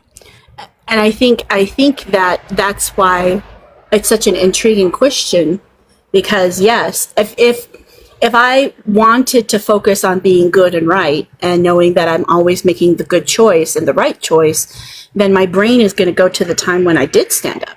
And I'm going to think about that one. I'm like, of course I do. And then I'm like, oh, well, let me think about it again. And I'm going to find the next time. And it's really hard to say, okay, now look for the times that you didn't do it. Maybe because you didn't see it, because you weren't aware of it, because you didn't feel safe enough, because you weren't in the right area, you didn't have the support. It's that idea of, I don't want to look at this. I remember when for the very first time I tried therapy, it wasn't going to work. It was never going to work because I knew that there was something that was holding me back and I did not want to look at it. I could see it in a shoebox on the shelf and it was safely there. And I'm like, whatever's in that box, I don't want to know. I don't want to look in it because it's scary and it's going to be what's breaking me. And I don't want to look in that box. Turns out it was Mormonism, but it's just my entire life. Everything that I believed to be true my entire life. So there's going to be that anytime I think that you are starting to have the shadow work, and that's why it's the shadow work, because it's literally a shadow hiding under the stairs, and it's scary, and it's a monster, and you're afraid to look at it.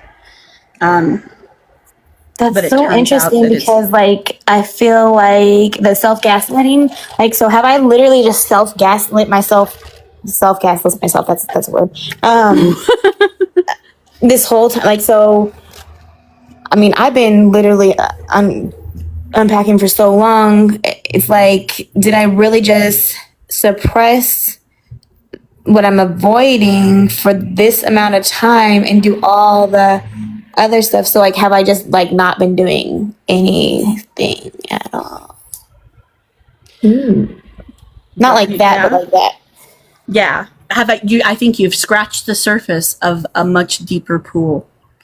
And a lot of that has to do with feeling safe enough to do it. I mean, there was so this is going to get a little woo-woo, but it's all good, I promise. When in December, I met with a bunch of my girlfriends in Vegas, and we had, for my friend's birthday, we had a wonderful night with fun guys, and we had so much fun together. And there was this time where I was enjoying my evening underneath the moon, and as I was sitting there glancing at watching the moon, I could actually like visually in my brain see like this shadow. It was like a shadow under the stairs, like it would pop its little head up, and I'd look at it and say, nope, back down, and I'd push it back down. And I did that probably 3 or 4 times. And then I had a friend come out, and because I was by myself outside looking at the moon, and they came out and just sat with me and connected with me. And as soon as they did, the instant that they were there, I felt safe enough to let the shadow come out. And it finally came out, and it turned out it was my 11-year-old self that was literally holding on to the pain that happened to some family trauma around that time, and that I know about, and I know that it's been causing me pain. I've always known it's there, but I've never been willing to let it out. And so a lot of times I think that there are those boxes, those shoe boxes that we have that we know we don't want to look in, those shadows under the stair that we know or that are there, but we are not willing to let out because we don't feel safe enough. We don't feel connected enough to somebody else, and we're afraid that if we do, we're going to fall, and we don't know where we're going to land or if we're going to land.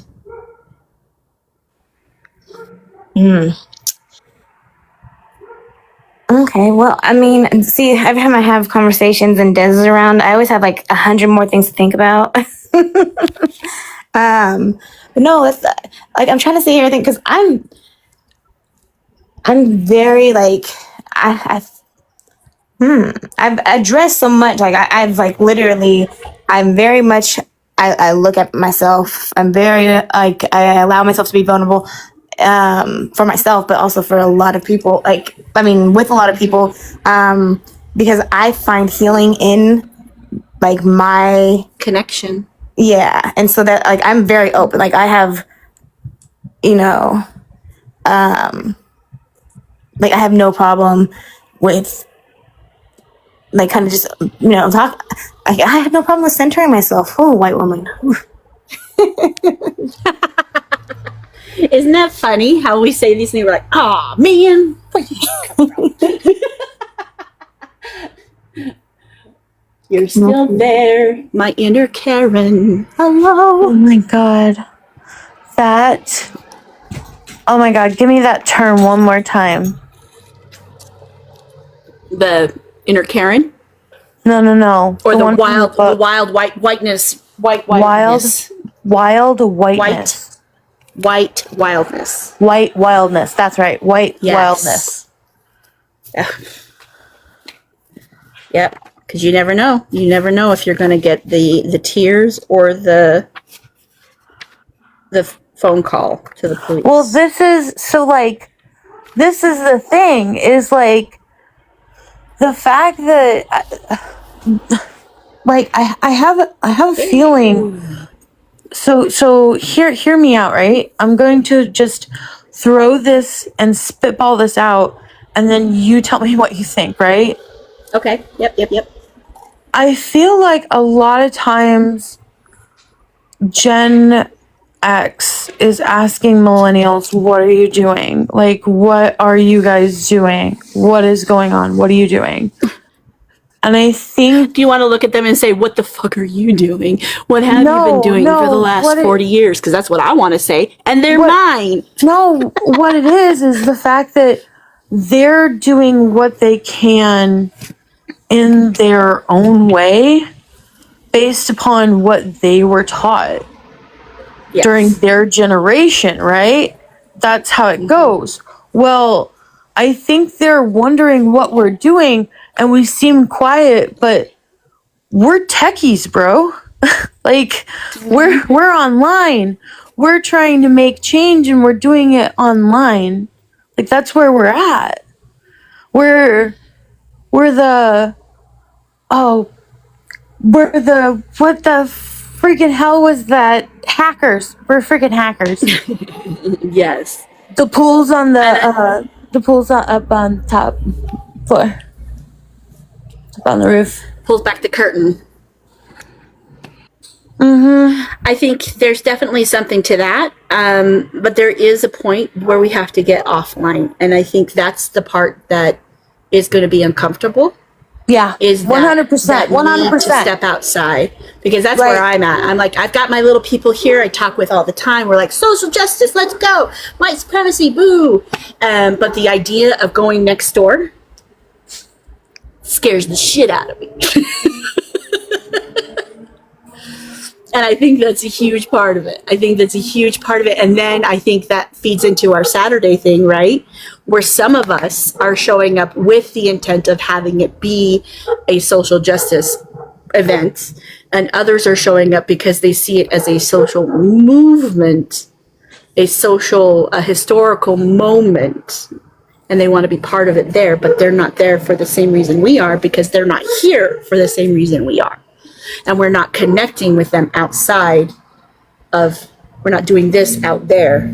Like that's where I need to make that step. did have Right. an idea in the middle of the night, and that is, I think I want to invite all my cul-de-sac, because there's like, I live in a cul-de-sac, and say, hey, let's have a block party. Let's have a block party together. I'll provide the burgers. Everybody bring, 100%. Oh my God, yes. because we don't know each other. We don't. We don't. I live next door. She runs a daycare. We say hello as we pass, but that's it. I don't know anything. Yeah. These guys, I know nothing. Because Yes. that's the individualism, the isolation that white supremacy brings. Well, This is the ideal, to own your own home, to have a bit of land, your own castle. That's the ideal. That's what we call success. And when we reach this level of success, we really isolate ourselves. I don't know how much time Des has, so I was hoping we can. Yeah, go ahead. Thank you. Des. Thank What's you so your much. opinion? Yeah. So no. So hi, I'm Des. I do psychological behavior, and I'm all the intersectional things. And so I've been studying this for about 30 years, give or take. So there's a lot to it, and it's not that it's not only what you said. It's just that it goes deeper than that. Because the way the system is built is to give you guys outlets to stop facing things, to stop facing yourself. So it's not so much the disconnect that you have from each other as it is because you have disconnect from yourself, and the way then you connect to each other is transactional instead of actually relational, right? And so it's caused a big clusterfuck, but it's also foundational to why you don't see us, right? Is because you don't even see yourself, and so you're terrified of yourself, well, right? And that goes to having to face all of those boxes under the closet that the host was mentioning, right? Because when you are in, like, not isolation, because isolation means that you're privileged, right? Because that means that you can use all the escapisms that this system offers you to not face any of your reality. But in fact, that's what keeps you trapped in this shit show and keeps unaliving us. Because we're the ones that keep dying for you to have that privilege of sitting in your castle by yourself, right? So it's about connecting to yourself so that when you connect to each other, it isn't a shit show and turns into a reality show instead of like actual community. It's also very important. So the foundation is connecting to you, which is why, since you're in isolation, start making it solitude, meaning you're working on yourself while you're in your castle. Because the thing is, then you'll start to feel really shitty about your castle, because you'll then realize what it's taken for you to get that castle and what it's cost the rest of us for you to have it. And then you'll actually start being a part of things, not like, and again, this ties into what you were saying, not because it's performative, not because it makes you look good, not because you're doing the tasks of, I need to feel like a good person, but because this isn't who I want to be. This isn't the world that I want to have. And these are the things that I can do in my world to make it different. so, can I chime in here? Yes. Please. Des, Thank you, Des. you hit Sure. nail on the head, right? Like you, like, I know. I mean, you're profound because you know exactly what you're talking about, and I want to explore your brain so badly. But Immediate Yeah, that's very personal. but like, I am part of the underground nighttime community. Quaint community. Spicy playtime. Yeah, spiky playtime. Thank you. Okay, And gotcha. I came in whenever it was extremely misogynistic and very YT. Since always. Okay. And I came from a small rural town where I realized early on I hated where I lived because everyone was exactly the same and everybody was so full of hate. And I hated it. And I was like, I need to go to city. I cannot be here. Because I can't socialize. I can't socialize with anybody because I can't relate to the hate that they feel towards people that they don't even know or never even met. They're isolated in a box of assumptions. Yeah, so it disgusts you. So you left. And I left and I found community. And And with that community, I found one of my dearest friends who's in the queer community, and they were a leader. And I started using my ability to understand those kind of YT people and pander to them and move slowly into place, Okay. playing Other chess. yourself. So you were trying to infiltrate? Correct. And I got such a good reputation that when shit went sideways, and we knew it was coming, when shit went sideways, we knew we would need to get in there, and we would need to get in there fast. And we did. And it was, we provided a major space for queer community. I feel kind of othered from the queer community sometimes because I'm demisexual, so it kind of it's kind of like we're over in a corner reading a book. I don't know. It's hard to describe. While everybody's partying over there, we're reading a book in a corner going, oh, look at this. Tell me about your movie. What's your favorite Pokemon? Right, exactly. And so I knew that I was doing something, but I still felt othered about it. But that was my own feelings to address. And I've addressed them, and I realized that, yes, I did make change, and I did make change for the community and for the betterment. And it's flourished so much. And then we had part of the community create a POC section because it was very YT at the time. And there were, YT people asking, well, how can I come? And it's like, no, that's not a space for you. You need to leave that alone. Like, don't even ask to help. This is their space. Go away. Stop it. And I got to know a few of the people who ran it, and they were talking about really wanting to be, a part of, like, a bigger part of the community, and wanting to be there and just listening to them and carving out space for them and giving them the opportunity to talk. And when there was an opportunity to do something with education, there was one person who was running, and they were POC, and I was asked to run, and I said no. I did not want to run. I knew that it is a deconstruction space. I knew that I would Des have has some to. questions.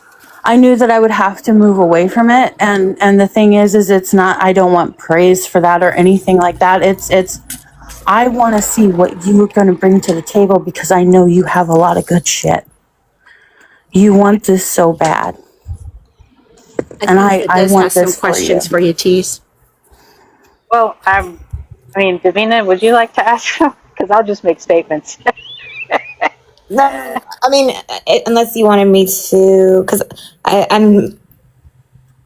If you want to ask some of the unpacking questions that you usually ask, you can, or I can just make the statements. Because, yeah. Yeah, I think maybe just if you want to make the statements. I don't know how much time you have, and I'd love for you to be able to go first. Aw, thank you. Yeah.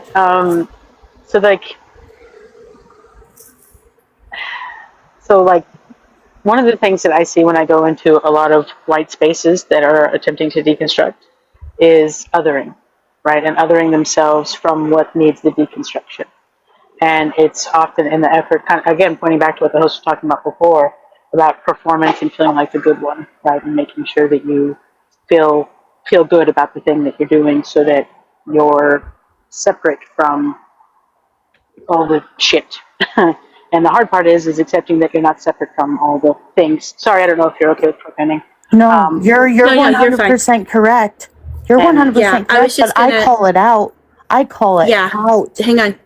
I'm going to just real quick, because I don't think you were here, Tease, when I did the readings today. Yeah. So the Rachel Ricketts talks about 6 barriers that she has found as she's worked with thousands of white people to do this work. So the first barrier that she names is the need to be good and right. So the idea that you have to always be the good girl, or you always have to do the right thing, and how that can make us freeze. That's the first one. The second one is what she calls the white gaze, the idea that as white people, we have to realize that the world is catered for us. The things that we read, the media that we ingest, the movies we see, the books we store, the tales we say, all of those things, even the social media we scroll, is designed for us and how we view the world. And even people of color and Black women and Indigenous women, when they speak to us, they're still doing it. Like, they're actively catering their words for our gaze and for us to consume. The third one, she says, is disavowal, and that is where was that one? Okay, this is our naming it. Okay, there is white people and white supremacy. The same holds true for all forms of oppression. Our naming it does not make us better or wiser or less harmful, and ironically, believing it does, or consciously or not, causes more harm. Not to mention that many white folks have now learned how to use anti-racist language without doing a damn thing to be anti-racist. So it's that idea that you can learn the language, you can even point it out, you can say, yes, that's bad, I'm not that, but not doing anything about it is not enough. So that's the disavowal. Not doing anything about it in you. I'm going to make that a very specific thing. And here, that's yes. Yes, in yourself. That's, yeah. There's more. We're getting there, Des. Number 4 is the lack of meaningful care. Every person who comes to my workshop cares about racial justice. All of you reading this book, you care. My question to you is, do you care enough? That was my cat. Are you ready, able, and willing to prioritize this work? Because people are dying day in and day out at the hands of white supremacy, and I ain't got time for you if you're doing this half-assed. Get fully involved or get the hell out the way. So that's number 4. Number 5, this is the one, Des, is the inability to face our shadow, to do the shadow work, to look at the injured inside of us, the way that we have been conditioned from the time that we are little, that this is the way the world is. And if we don't recognize that, then we are never going to heal enough to make it actually be more than just performative. And then number 6 is getting stuck in our feelings. So first thing we have to do is be able to feel our feelings, and then we got to not get stuck in the feelings.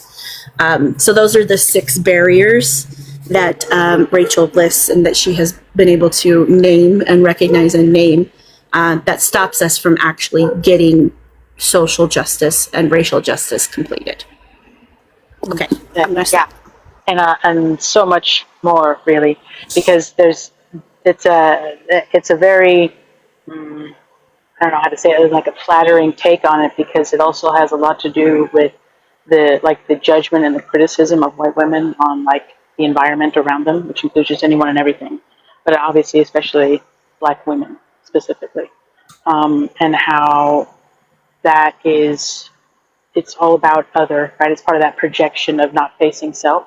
So when you're not facing yourself, you project it outwards.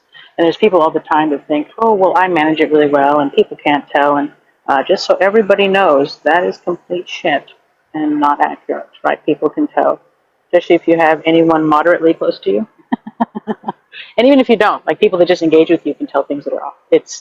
And kids are the most receptive. People think that they're the least receptive, and that's because of childism. But I digress, right? Bringing it back to things that white women need to face, right, is that it's not only this fear and that insulation of the trauma, right, because that's the excuse that's been given. And it's not that your trauma isn't valid. It's that using your trauma to dismiss the trauma of others is one of the foundational toxic abusive cycles of white supremacy. It's why, when men get called out on their shit, it's why they always point to someone else doing terrible things as a justification for their terrible thing, and thinking that, yeah, it's fine because we're all doing it. And it's like, no, shithead, that means that yours is bad and that one's bad and everyone needs to stop it. face yourself, right? And it's about like facing you, right? And that's the hardest thing that white people, period, have a hard time facing. And I would say especially men have a hard time facing, but white people, period, because you've been conditioned that you're superior, right? That you're the best, that everything revolves around the way that you perceive things, and that's actually completely the opposite of what reality is.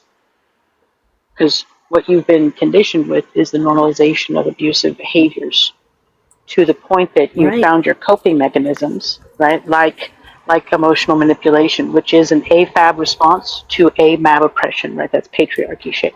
And that's what women have done across the board also, because feminism and everything that presents as feminine gets rolled into that, right? Because of the perception of womanhood. But we don't need to go into that. And so when it comes to like actually looking at yourself, not like white people don't need to be going around calling out each other, call out yourself. Just sit in front of the fucking mirror all day and pick 3 and work Oh, on I it for a do. while.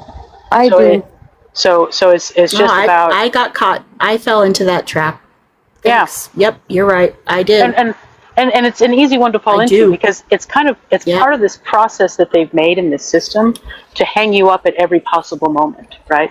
And so Right. first you're just at best ignorant to it and just not seeing in the cognitive dissonance of the reality of the harm.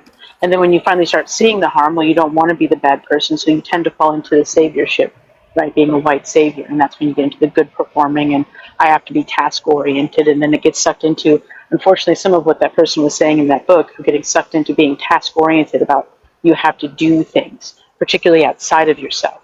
And that's putting the cart in front of the horse, right? You need to look in you and be sitting in yourself for, I would say, at least 10 years of just decolonizing, deconstructing yourself, working on yourself, going to all the black and brown spaces you can go to and just listen and take it in and let it change you. Because you don't like part of the other part of the problem in the superiority part is always thinking that white people have to be the mouthpiece and the ones leading and the ones doing and the ones saying, hey, Amy. And it's not. You really just need to rally your people around the idea of listening to black, brown, and indigenous people. Like that's what needs to happen. Because what happens is that because of your purview and you're coming out of it, everything that comes out of us to actually help see it more clearly gets distorted and filtered again through aspects of oppression that haven't been filtered out and people that haven't done it yet in themselves. So it keeps tangling us in this web of shit. So just listen to us, read our books, come together and talk about them. Like there are those of us that are black, brown, and indigenous, sometimes all at the same time, that are teaching on these things, right? So it's like, it's getting to this point of actually just listening. Because that's part of the reflex too, is to not listen, but to need to speak and show that you know, and you don't need to. It's about letting it sink in, you know? Yeah, the thing is that like I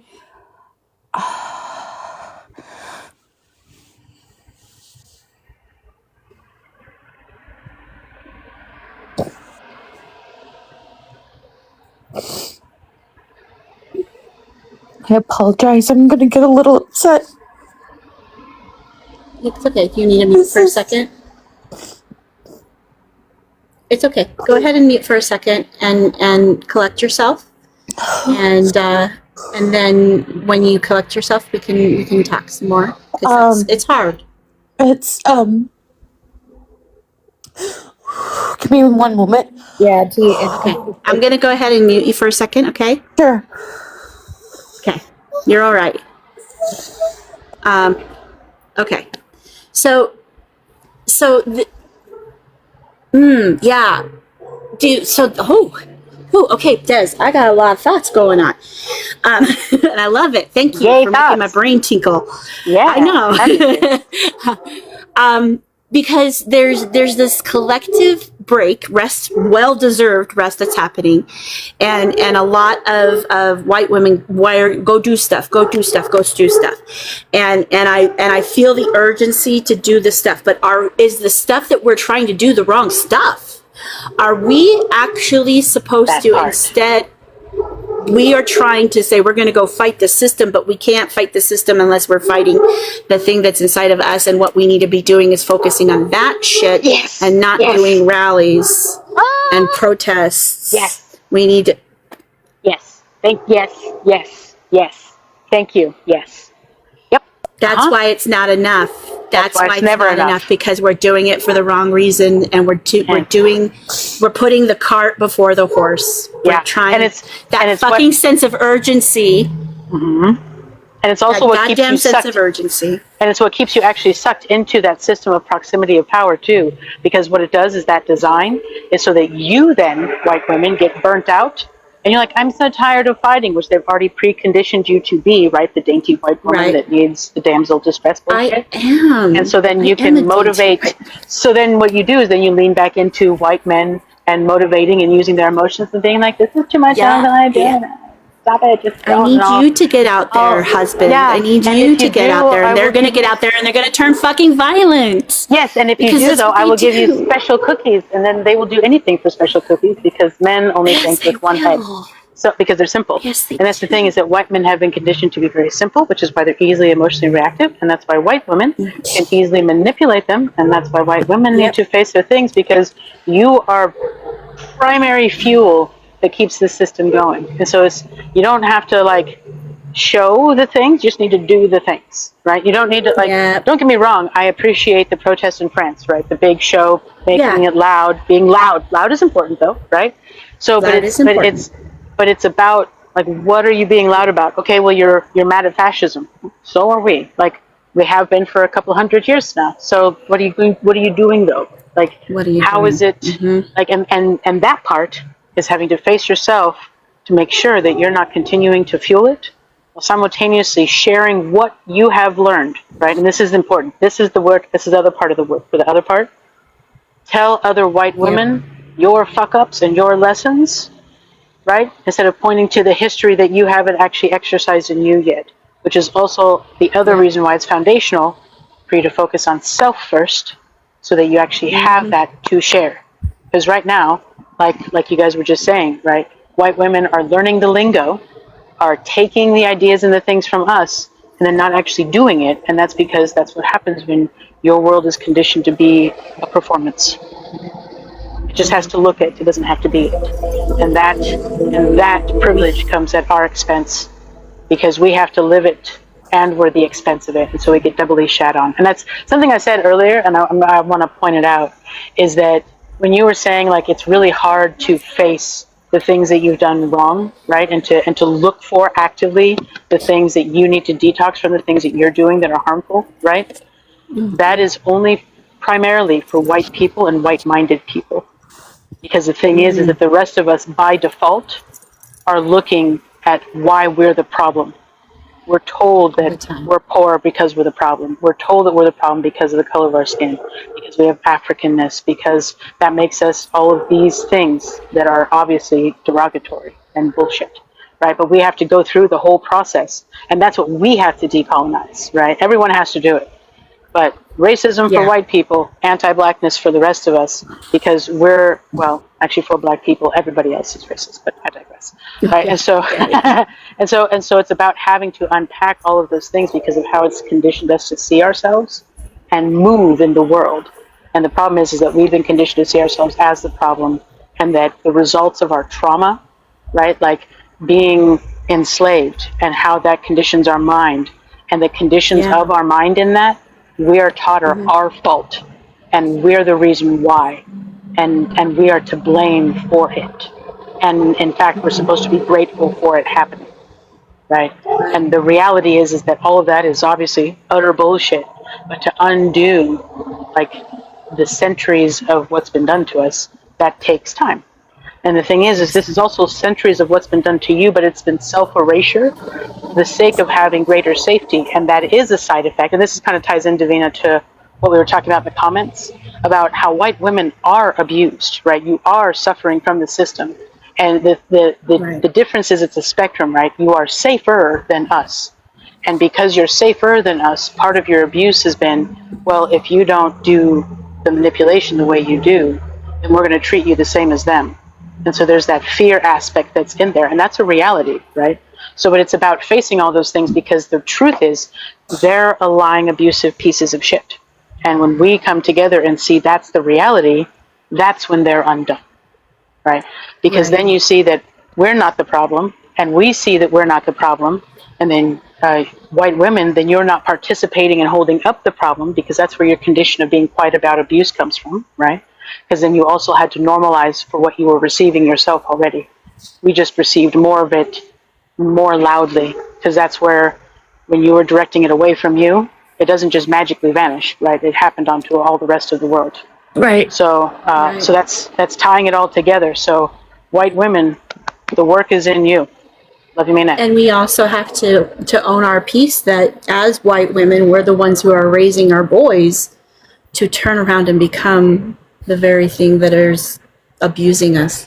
Yeah. Oh my God. And that's because you're living it, right? It's because they're all toxic cycles that you've normalized, so you just keep doing them. And, and that's the thing. It's just as normal as living. You don't know another way to live right now, because it's been centuries for you guys too. Right. Like, we all have a hard time fathoming a world without money, for example. Right? So fathoming a world where white men aren't in charge of everything. So we aren't indebted or feared to them for anything, right? That's what I'm saying. So that gets to how all of those isms now reinforce the whiteness, because the whiteness is the most recent. So when they start emotionally reacting and doing it, it all funnels in. So white women, it starts in you by doing the work in you, and that work in you is what needs to come out in what you do in every day. So not only having the block parties and being loud, which is a great idea, I thought that was fantastic, right? But it's also about the way the system is logistically run that keeps us stuck here. And so my ideas and efforts these days are on designing what we do want to have. What is the world that we would have in our utopia? Well, right? And that is what we can all start to rally around and make reality, instead of keeping to reinforce this shit show. here's my question.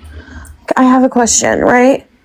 Sure. So, talking about the block party, I'm going to preface a situation, like a few situations, as lightly as I can, TikTok language friendly, right? What if, like, some of your neighbors, are hardcore, specific Southern flags?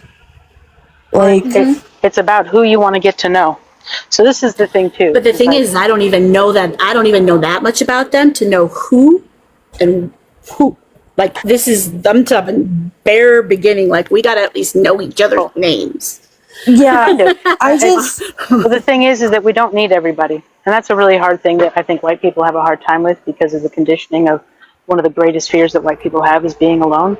oh, Right, which is ironic, because the isolationism that you're also conditioned with is where that fuels that. So it's all connected. But I'm so sorry. Keep going. Sorry. No, it's okay. There was the thing that triggered the thought before. Sorry, this is just an ADD moment. It's not you.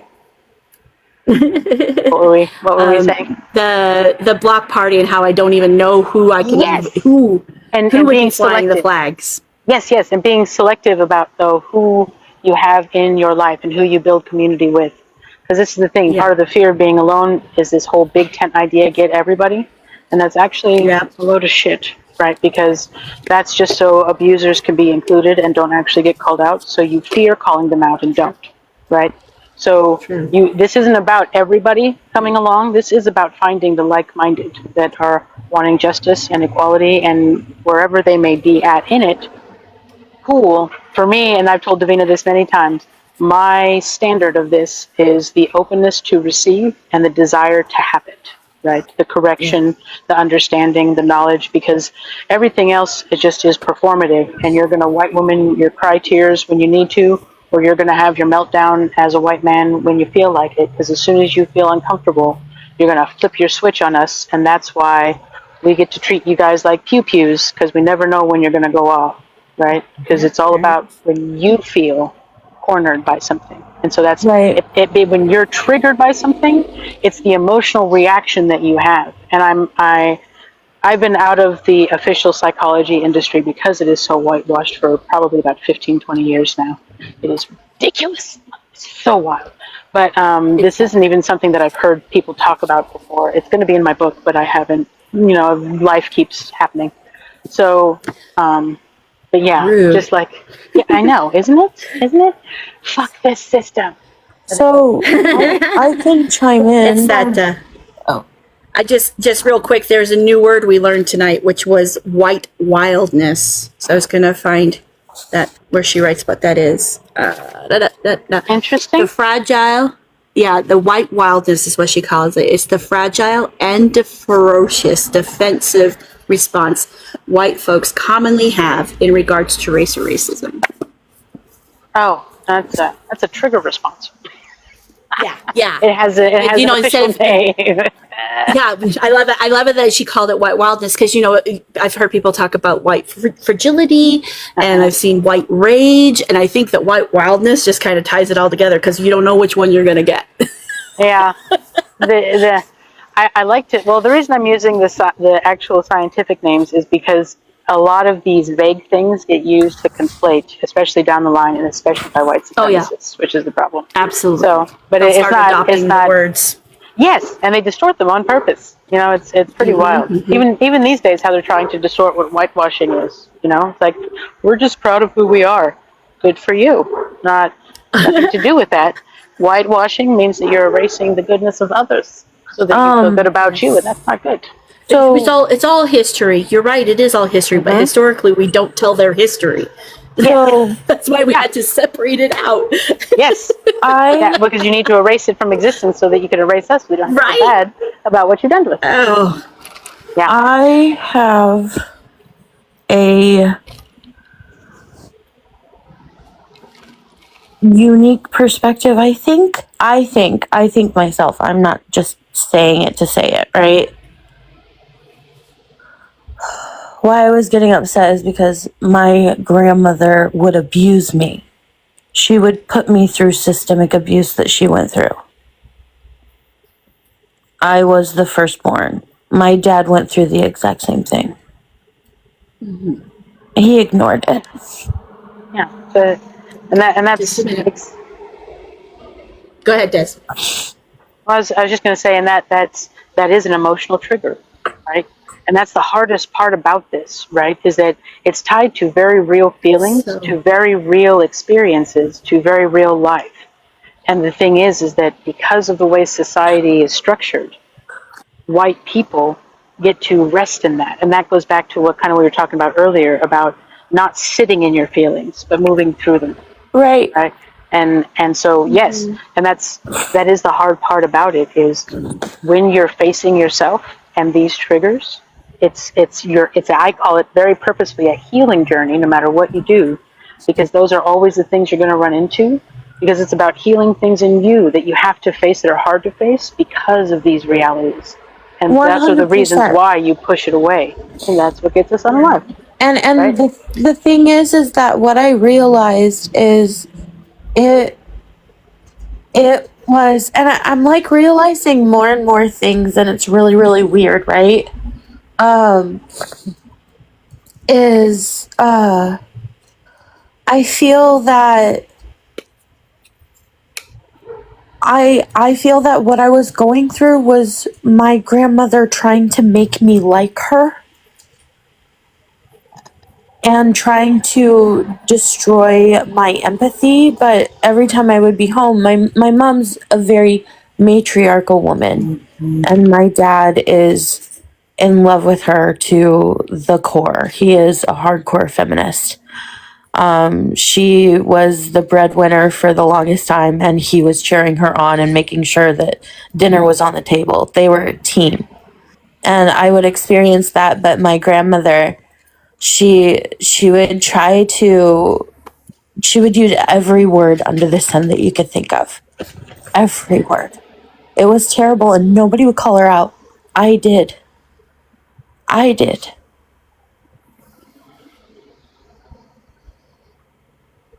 And I got my ass handed to me. Right.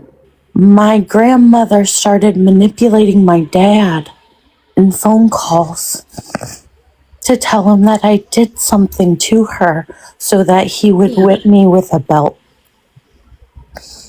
And that he would hurt me because he didn't want to go through her abuse to him. Okay. We might need to do a trigger warning. Pause for just a second, Tease. Pause for just a second, Tease. It's okay. It's really hard when we get these triggered by these memories, and we want to feel those things for sure. And I want you to be able to feel those things, but I also want to be aware that Des is here, and her and the experience of hearing these things is going to affect her in very different ways than it will me. You are 100% correct, and I apologize. So we're just gonna pause for a minute, and let your feelings catch up. Okay. Oh, my apologies. Thank you. Sorry, Des. I didn't mean to misgender you. No, thank you, and thank you. Thanks you for the pronouns and for the. Yeah, thank you.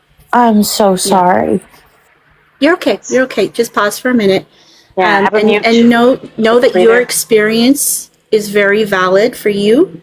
And it's something that definitely, I'm glad that sometimes we have to have these moments where something is awoken within us, because it's that little shadow poking out. Right. Is it time for me to come out now? And maybe that's what's happening. And I need you to be able to be in a very safe space to do that, because that little shadow needs love too. And I just don't know if this is the right space, because I am not a therapist, that's for sure. Oh, it's The right space, because I am not a therapist, that's for sure. oh, it's I'm a retired. But I'm a good friend, it's and I'm a good listener. It's for not sure. needing. So- It's not needing a therapist. It's not needing one at all. Well, Oh no, the thing about it is, like, when we, Not just as you, though. our white women tears, put targets on the Black and BIPOC community's back, and when like we have Des on the panel, it could very easily, very likely, put a target on Des, and that's how the violence happens from our tears. I understand. I apologize. it's okay. We're just gonna take a little minute. That's all. I appreciate it.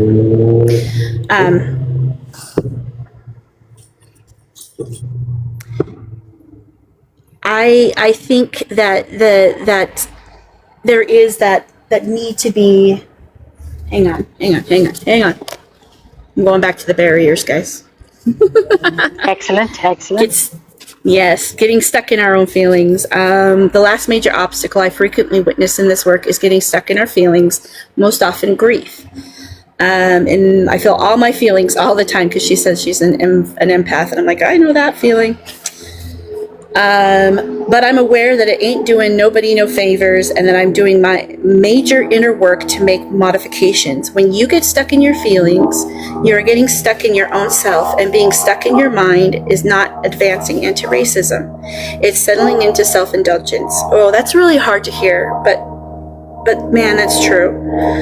Racial justice brings up big feelings, and it is some of the deepest and hardest work you'll ever do, no matter what your race or ethnicity.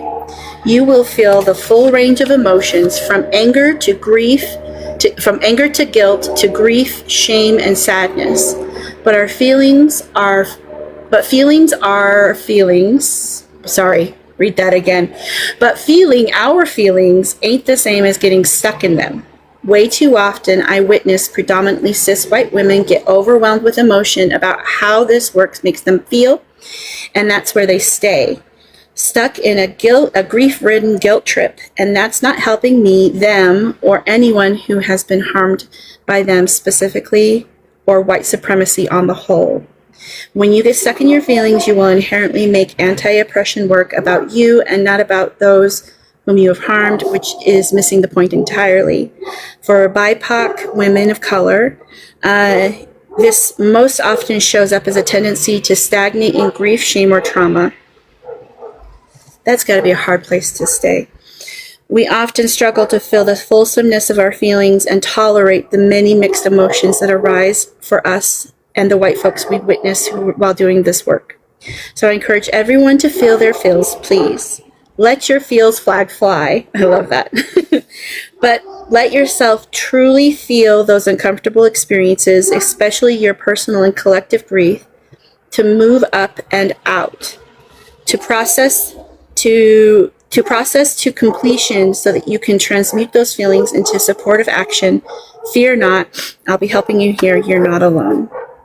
So I think that helps. So here's the action items that she had for that. So she calls it checking in with your heart. So we're gonna have a heart check-in moment. So everybody just kind of for a minute, how's your heart feeling? Does your heart feel different from how you thought it might when you first checked in? What am I most afraid to feel and why? And how is this obstructing my anti-racist efforts? And how can I better move towards that which I'm not wanting to feel? And then when you find yourself feeling defensive or fearful regarding the racial justice or anti-oppression, try this. Number 1, check to see if your need to be good or right is running the show. Because I know for me, that's probably, I get stuck there a lot. Pause, reflect, take a breath, and ask yourself, am I trying to feel or be perceived as good in this moment? Why? What am I afraid of? Am I trying to be right about the situation? Why? What do I believe I'll gain from being right? And is that true? What might I lose from my need to be right? And whom might I harm and why? And how might my need to be or be perceived as good and right interfere with my need for connection, for understanding and support? And then, am I wielding my privilege in order to be or be perceived as good and or right?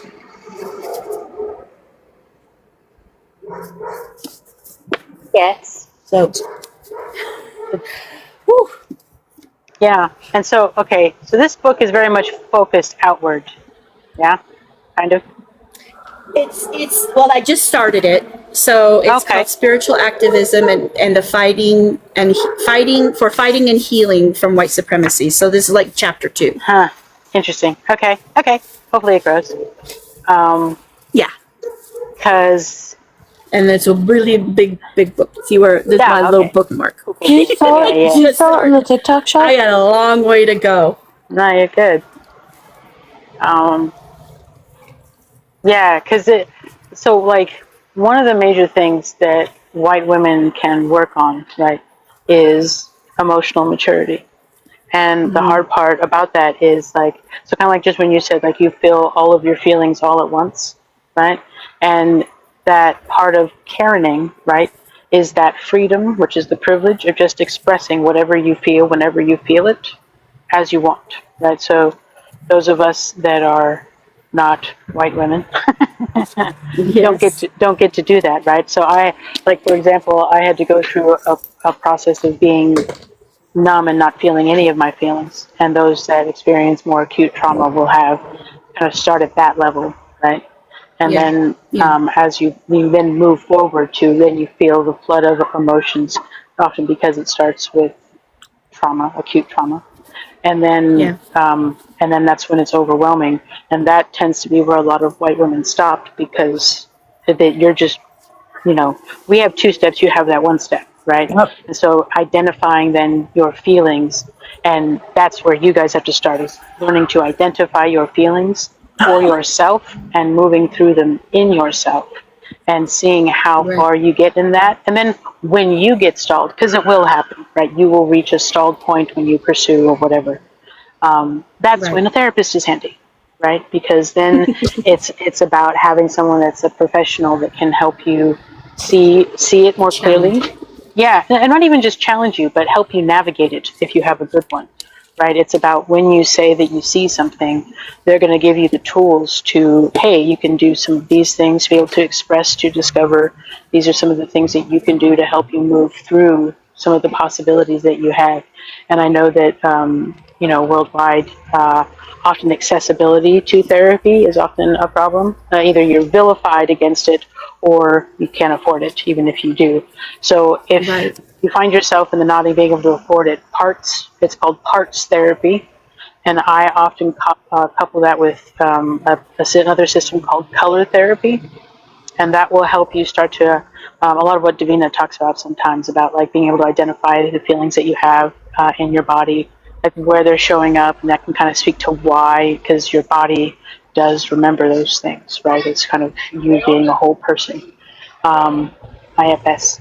I'm terrible with acronyms. That's why I just describe what the things are, and then people can can find them accurately because the names change too much, Yeah.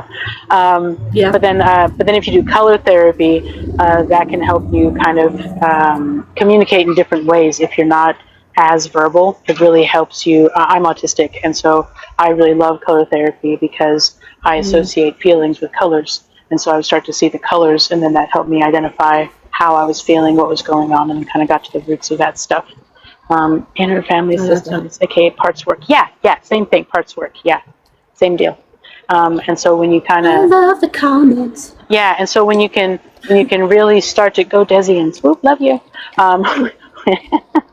When you start to be able to identify those things in you and actually process them for yourself, then for a white woman, the beautiful byproduct of that is not white woman so much, because then you're emotionally mature and going through your own feelings, which means when you're out in public and engaging with other people, you're not going to be triggered as much, and that's because you've been healing. And so it is a cyclical healthy that we can get to if everyone can stop believing what the abuser says about how it works. That's the hardest part. That is the hardest part. That is the hardest part. Because the hardest thing is not only have we been fed these things in reinforcing ways, like not only from the acute trauma that many receive in their childhood, but then also layers of that reinforcement that we have in society about not talking about trauma, about these things are normal, right? It's normal to not listen to your kids. It's normal to control your kids. It's normal for men to be on top of everything, like all of these normalcies that are not normal. Right, not healthy. They're not normal. I switch it over to healthy and unhealthy because they're harmful and not harmful. Right, it's about the impact, not the label that they gave it to distract from the abuser doing the abuse. Yes. So, yeah, it's all a very sinister plot. It's not supposed to be the status quo. It's not supposed to be that way. It's not We're supposed to be actually accepted. fighting against our nature. Yes. Every time we do, and that reinforces it. No. Okay. Nope. Kind of a bit. The thing about it is being conditioned to a nature in my studies, right? Because what happens is part of enslavement syndrome, and also there's a flip side to that, which is enslaver syndrome, which I'm coining. I haven't heard that anywhere else. It's just me. But it's that it has impacts your conditioning on how you see the world and how you work through it. And part of it is abusers, right, oppressors, those that have caused the most acute, outrageous harm, right, have normalized it. And you have to normalize it to continue to do it. And then you do the doubling down, and that's how you get to, having picnics while you swing someone in strange fruit. Like it's all normalized, right? And so it's about unpacking those layers so that you can get to healthy humaning, which is getting to live your life and do whatever the fuck you want. Because we actually are the only creatures on this planet, like paying to live here, for example. We're the only ones, right, that are being systematically assimilated as a normalcy, right? Like animals, when they're captive, they understand that and often still have a longing to be free. I do think we actually have some semblance of that in us, but the thing is that white people really don't, because you've erased the fuck out of it for centuries because you're on top, and you've just tried to keep normalizing being on top instead of facing the things to heal. Well, so here we are. The one thing that's we really domesticated ourselves. The one thing that's really, Yes, in a really shitty way. We've domesticated ourselves. Yeah. We've literally domesticated ourselves to become creatures of labor. Yes. To each other. Yes. To white cis het men. Just yep, and yep. Yeah, and the thing is that they're not even, and it's just those things because they're not all those standards, right? They're imaginary standard of like having to be blonde hair, blue eyes, super fit as the ideal white man, for example, with calves and the chest and da da da da da da. That's so that the rich white people still can keep all the collateral damage poor white men in line and using the bootstraps to pull themselves up by that they need them to, so they can say, "See, you have more than black people. You should be grateful." And you are. Well, you decided that you were. But you had to give up all of yourself in order to get it. So you're reclaiming that now. Hopefully, that's what you do, is heal and reconnect to your ancestors. You have to go back a ways to find good ones, but you can. Yeah. Somewhere. And just somewhere. They're back there. They somewhere are. sitting around the fire, tanning the hides, laughing while the children play. They're there. I just gotta find them. And saying, "What the fuck? Where you been?" Saying, what are these? What are they doing? What are they doing? Yes. Well, get over here and let's just be happy in this little house, in this little this village with the people that we love, and forget about trying to be more and bigger than everybody else. Let's just be happy here. Well, and that you will be very very enraged about more, and hopefully be very enraged about all the harm that's been done in their name, so that you do something about the system that is. That would be great too. But also that, yes, there's it's both, right? It's the loving place of acceptance, and then also the understanding of what the hell. Because then when you get so I'm all things. I also have European ancestry. Unfortunately, most African Americans do, not by present terms. But when you get back far enough, not by choice, and when you get back far enough in your ancestry and you're finding yourself, you actually get to like pre-colonial times, and there is a lot of beauty to be had. When you do the research well, you'll also find a lot of rage. If you don't find the rage, you're not looking at the right shit. Because it will point you to how your ancestors, at one point, some did, some didn't. I had both that did and didn't. Give over to the assimilation and those that didn't, right? So I'm at the place where I say fuck off to those that did, because I don't want your shit, right? And those that didn't, excuse me, there's a lot of rage because it's being done in their name. That was very funny. I had the burpees there. Sorry about that. No, you're good. Yeah, and sorry, tease. I'm just loving this conversation. Please. The one interesting thing is in my town where I was from, very small town, we have the only Union Miner cemetery. So I'm just going to say, I love you guys. I got to scoot. My hands are freezing and I got to get back inside. But thank you for having me up, Davina. I love your face always. So much, Des. Yeah. I appreciate you. And feel free to pick my brain later. Oh, you texted me? I'll go. I am so excited. I'm so excited. So my address, you got it. You got this. And all the Desians out there, I know I saw Amy. I think I saw Cricket too. I love you guys. I'll catch you later. Thank you guys for your support. Thank you so much. Glad you joined us. Everybody should be a Desian, by the way. Everybody should be a Desian. A Desian? Yes, we're our own cult. That it's led by Des. I like that. I'm not going to join another cult, but I love her. I love him, excuse me, and I'm so glad to have had their knowledge come. So thank you for inviting. He is amazing, but also where you're reading, like, I can tell you exactly where I am on the struggle bus. Yeah. Like, I can tell you exactly where I am. Like, when I was reading every one of those barriers, I'm like, god damn it, yep, I do that. Oh, I did that this week. Oh, I did that today. Yeah. Well, the weird part about it is like, my mom was a feminist, right? Mm-hmm. Super feminist. Like my grandmother was the coolest lady on the block, right? And my mom always told me, call it out like you see it. Don't go to their level. Don't give in, and just, do what's right. And the one person who was buried in my hometown was Mary Harris Jones, which was Mother Jones, who would lead marches for coal miners to get the liberties that they have today and the education for their kids and the hourly wages and all this other stuff. And I strive to be like her every single day. Like, she's my goal. Because, like, my grandmother was so proud about how she got a plot, like, really close to that.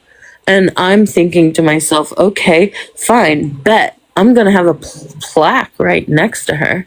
Okay, let's go. Let's go. Yeah. The desire to want to do good and do better is a good motivator. There is still some of that, there's some unpacking there, and I think that is, but it's a good start. I think 100%. there's 100%. Yeah, that need to be good and right. That is But that is why it's number one of the barriers. I love shutting up and listening to Medusa. Oh my gosh, I could listen to Medusa for hours. Well, Go ahead, Dave. what was the name of the book again that you're reading? It's called Do Better by Oh, Do Rachel Better. Ricketts. Yeah. Gotcha. And she is a queer multiracial black woman from Canada. So I do like, I think that especially when we, like having the deconstruction spaces that, you know, when we're holding them on these social media platforms, I think it's a really, it can help guide the kind of dynamics and stuff in a way that can kind of get us through, because we oftentimes, you know, we fall into our centering and our white womening and all the things, and so I think it kind of refocuses. So I'm gonna have to look into that. yeah. It was one of the came across a TikTok and said, "Here's 5 books." I'm like, okay, save that. And and he said, "This is the book. This was the number 1 book." Then I was like, "All right, I'll start with that one." Well, that's because I also feel like I feel like I just barely woke up to the idea of actually, yeah, I cannot deny that I have grown up with white supremacy. I have grown up with it, and it is not what I have been taught to perceive it as. It is so much more sneaky and subtle and just so ingrained in every part of our society that we don't even know it. And so once I wake up to that, I'm like, okay, now what do I do with this? What do I do with this? And so the idea of having a way to fight and heal, I was like, that's where I need to start. Thank you. I'll start with this book. like the craziness that I see is like, I don't know, because I know that like with anybody of the LDS phase, I know they're at different levels. Like, Right. there are some that are well educated, but I feel like whenever they're really well educated, I feel like some of them are really broken. Like, really broken. Yeah. And then no. then as you start to like, when it's not the body type or the way that they look, then it goes down to the next level or whatever. But like, that's how I see it. And it's just like, okay, cool. So you have your own Mattel village? What is this?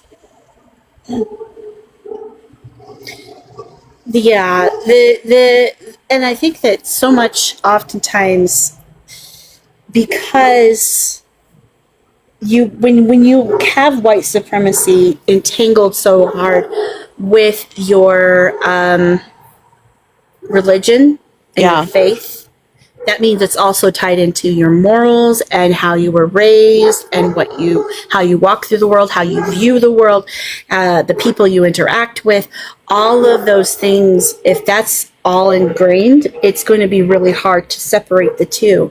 And a lot of people, as they're deconstructing their faith, will get through the faith part and be like, I know that this is the church that I grew up with, my belief system, I'm deconstructing that.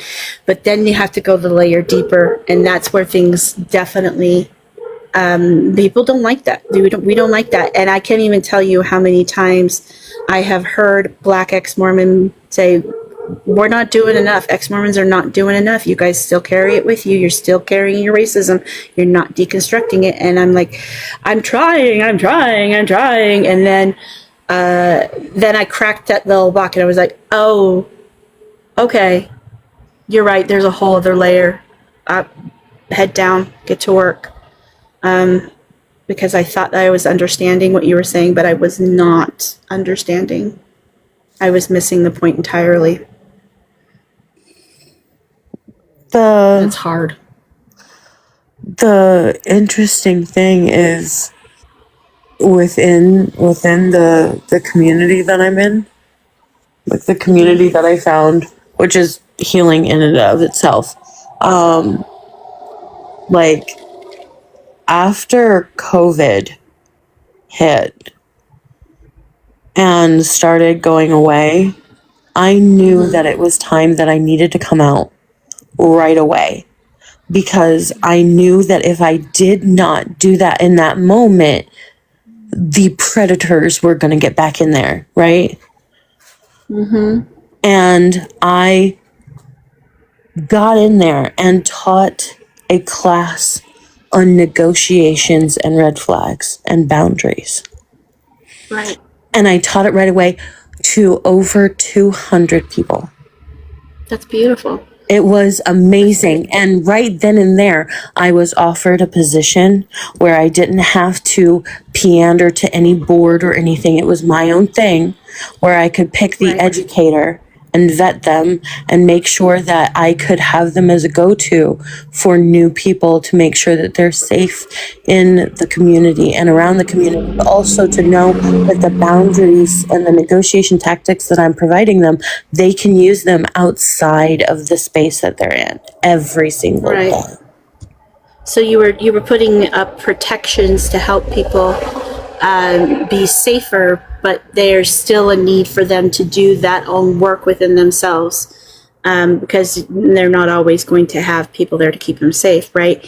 And part of that is realizing this goes back to what we're getting wrong. White as Black women are resting, we're thinking that we need to get out and fight now, but really our fight is to bring other people and wake other people up. Right. And we're trying to get to the end and get that part, because that's the gold stars there. That's the cookie. I need to get over there, but really we got to do this part first. And I'm sorry. Go ahead. Keep going. I apologize. That is totally my fault. That's my ADHD. It's just really tempting to do that and to see.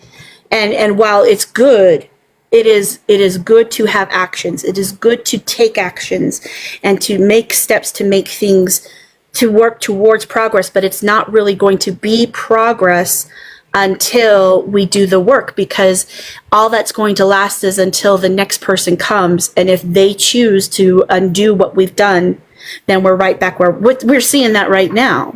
We're seeing literally somebody who's been now put into a place of power who is trying to undo any good that has been done in the last 60 years. Right. And that's because we did the performative piece. We solved it. Hooray, we've got civil rights now. Segregation is gone. Hooray, we did it. But in reality, that was not, we did it without doing the underlying work. And so if we only focus on what we can do as an individual to make things safe, but we don't do that part underneath, then we're going to just, it's temporary and fake, an illusion of safety. It's an illusion of it, because it's only temporary. It's only until somebody else comes along to undo it. I do want to call myself out. I want to address something, because I mammied Des, and I want to acknowledge that. And I think it's really important, because I think that we do this all the time, but I know I definitely did Mammy Des, and yes, so I will be actively working on doing better. But I think it's a good thing for us to acknowledge and when it happens. And I want to just say that T, I know, like, you know, it's a lot of a lot of times it's easy to you know, other ourselves, and I feel like there's a lot of that, and I just want to maybe, you know, I do it, we've all done it, and maybe it's something that you want to kind of like pay attention to, and I like to try to pay attention to like when I do it, what like my body's doing, what my body's feeling at the time, because for me personally, it helps me identify it before I do something. So like what my body will signal to me, and I'm like, oh wait, this is happening for a reason. So then I'm like, oh wait, don't do that. So just a thought of you know, maybe because when we other like it's really harmful. Could Blocks you from seeing, could you explain? I'm sorry. yeah. I don't know if it's my like. No, it's me because I'm not a good explainer. But yes, I could definitely. So othering is like when we like we're separate from those white people. We want to be seen as good or right. Exactly. Oh no, I'm not separate from them at all. I know I'm not. No, no. Hang on though. But Oh, I'm sorry. I think I apologize. no. Yeah, I think what Dav is trying to say is it feels as if this your relation, like the way you're relating your experience in the spicy adult time area, and that experience that you had there and that accomplishment that you felt, it's like you're trying to point out that piece. Yes, I know. And relying on that rather than looking at how you can and could have gone a little deeper in that area, as well as you still have a long ways to go. If I'm getting that right, Deb. Yeah, and dang, I'm like, and it is. It's exactly what you know you have done and I have done. And I need to stop with the like not calling actions what they are. Like it is what it is. Yes, it is. You're right. Yes. So again, thinking about that heart check-in, I think that's what you were kind of talking about, Dav, is taking a pause, seeing how your body, getting in touch with your body, where you're feeling tension, where you're feeling unease, kind of recognizing that feeling in your body, so that you can clock it, and then talking about, yes, the emotional maturity, the checking in, it to see, is my need to be good and right running the show? Am I letting that take over? Because that's going to probably, for me, I know I'm going to a lot. I'm going to pause and reflect. I'm going to ask, am I trying to feel or be perceived as good in this moment? Why? What am I afraid of? So these are like the questions you can ask yourself when you're feeling that feeling, again, because you're going to take that moment to recognize what it feels like. Am I trying to be right about this situation? Why? What do I believe I will gain from being right? And is that true? What might I lose from my need to be right? Who might it harm and why? How might my need to be or be perceived as good and right interfere with my need for connection, for understanding and support? And because we are white people, we're going to read that question. Am I wielding my privilege in order to be or be perceived as good or right and right? So I myself am going to make sure that page is easily accessible at all times. Can you give me the page number on that so I can get when I get the I really write those questions down. It's 34, starts on page 34. It's the spiritual soul care offering after chapter 2. So each chapter, she does a little work, a little check-in work, little body work, and also mind work, shadow work. So, yeah. Those questions. So, I want to go back to real fast because I think Lizzie, I think it was Lizzie, I believe she asked what does that mean when I said something about mammying? And And I saw that Amy and Dev answered. I mean, okay. Yeah. Oh, dang. Des, excuse me. You're Dev. You're Des. About the emotional effort and work and labor. That's the word. Sorry, but yes, if you want to continue, please do. I'm like, it's weird. I'm not seeing comments from them. That's so weird. That is so weird. I know. I had some that were missing earlier too. TikTok, you being weird. Yeah, and you're right, Des. I need to be more exact with my phrasing. Thank you for. Okay, oh man, I don't know how to explain this because I don't know if I don't know how I'm gonna come across. And I don't know if this is like my like autism showing. Whenever I'm in the space that I'm in, I don't talk about myself. I don't want a pat on the back. I don't want that stuff. That's not what that's Because I think I hear this quite a bit from my other friends. There's like this the need to tell a relatable story so you can communicate to the other person that you're trying to relate to them, so that they know that you are hearing them. Is that what you're trying to articulate? yeah. And Okay. and it's more of in the community. I know the tells. I know the tells because I've lived with the tells. Okay. And so I can see where they are. Okay. Right. What tells are you talking? Like, I'm a little bit confused. I just want to make sure we're on the About the dangerous peoples. The red flags, because you were talking about how you were teaching people about red flags and stuff.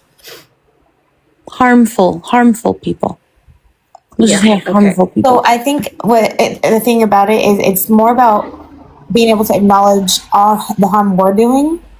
I think that is where we need to be focusing, because we can't sit here and point out everybody else's harm or be able to identify if we're not looking at ourselves. I always say, because we see it all the time, like, we argue to be the better racist, right? Like, we're fighting as white people, as white women, like, we fight to be the bestest racist.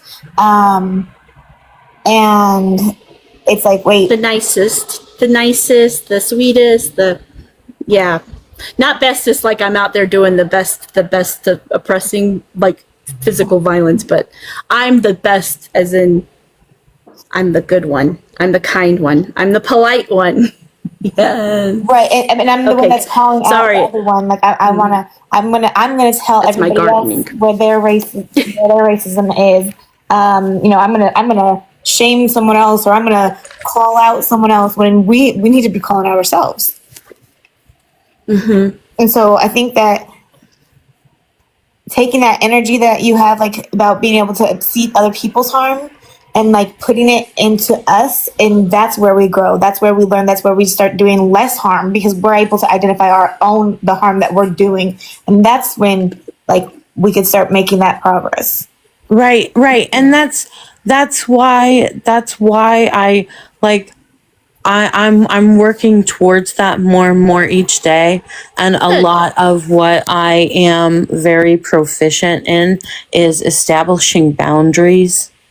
Like, very, very good at helping people establish boundaries and helping them find that space, because that helps in opening that up. Every time you start talking, though, it goes to other people, what you're doing for other people, or you're able to do. And I want to see it. Like, I think if you just put that energy in you, right, and leaving it there and having the conversation from you. So here's I Here's the way understand I now. think about I feel very silly. Okay, I understand what you are saying now. Sorry. Okay. It took me a little bit of audio processing a few times to understand it. I am so sorry. That's all right. I'm glad. So I like to think of, we've been walking through a field of dry grass with woolen socks on. And so we've picked up all of these little grass seeds and they're stuck to our socks, right? Right. So the first thing we do is we're like, these are awful. And we pick out all the seeds because we can see them. They're big and we can point at them and we can get rid of them. We're like, that's bad. Throw it away. That one's bad. Throw it away. And we can, but then there's always those little spines that break off. And those we can't point out. And those we can't pull out. They might be there forever. And then if some of them might even break off underneath our skin.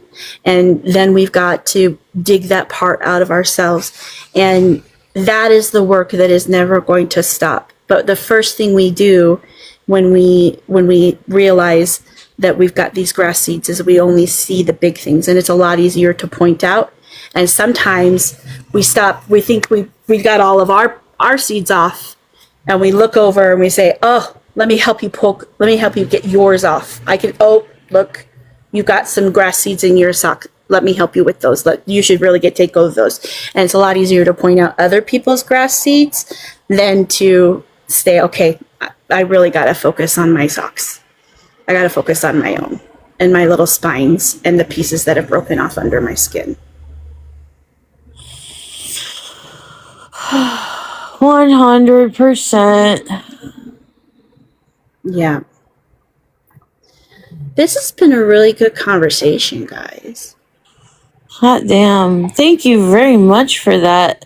Very extremely good call out. I needed that. Thank you, Dav. Yeah. And if you want to point to others that fell in after you, why do you have so many seeds? Why are you taking so long to pick out your seeds? Yeah, I needed that analogy to understand it. That's what I needed. I needed the picture. My brain does stories. That's what I do. I need pictures. And then I'm probably going to grow on it too. That's one of those things that you can always add on as I learn. They might change as I learn more about my own seed socks. And yeah, so ABRABC, that's what Marissa said. So ABC is a white woman whisperer acronym that she has. It's called Accept, Believe, and Consider. And that's anytime we are in Crocs full of shit, yes. Anytime we are in the graces and given the gift of hearing people's experiences and they're sharing their stories and their pain, we should just accept, believe, and consider. And so often the way that we have been taught is to accept something. And I think no, it's not accept. Nope, I forgot. Shoot. Essentially, we want to relate. We want to relate it back and not actually sit and just be quiet. And that's the hardest part. And that's why the Shazway says, that sounds like it's for a journal.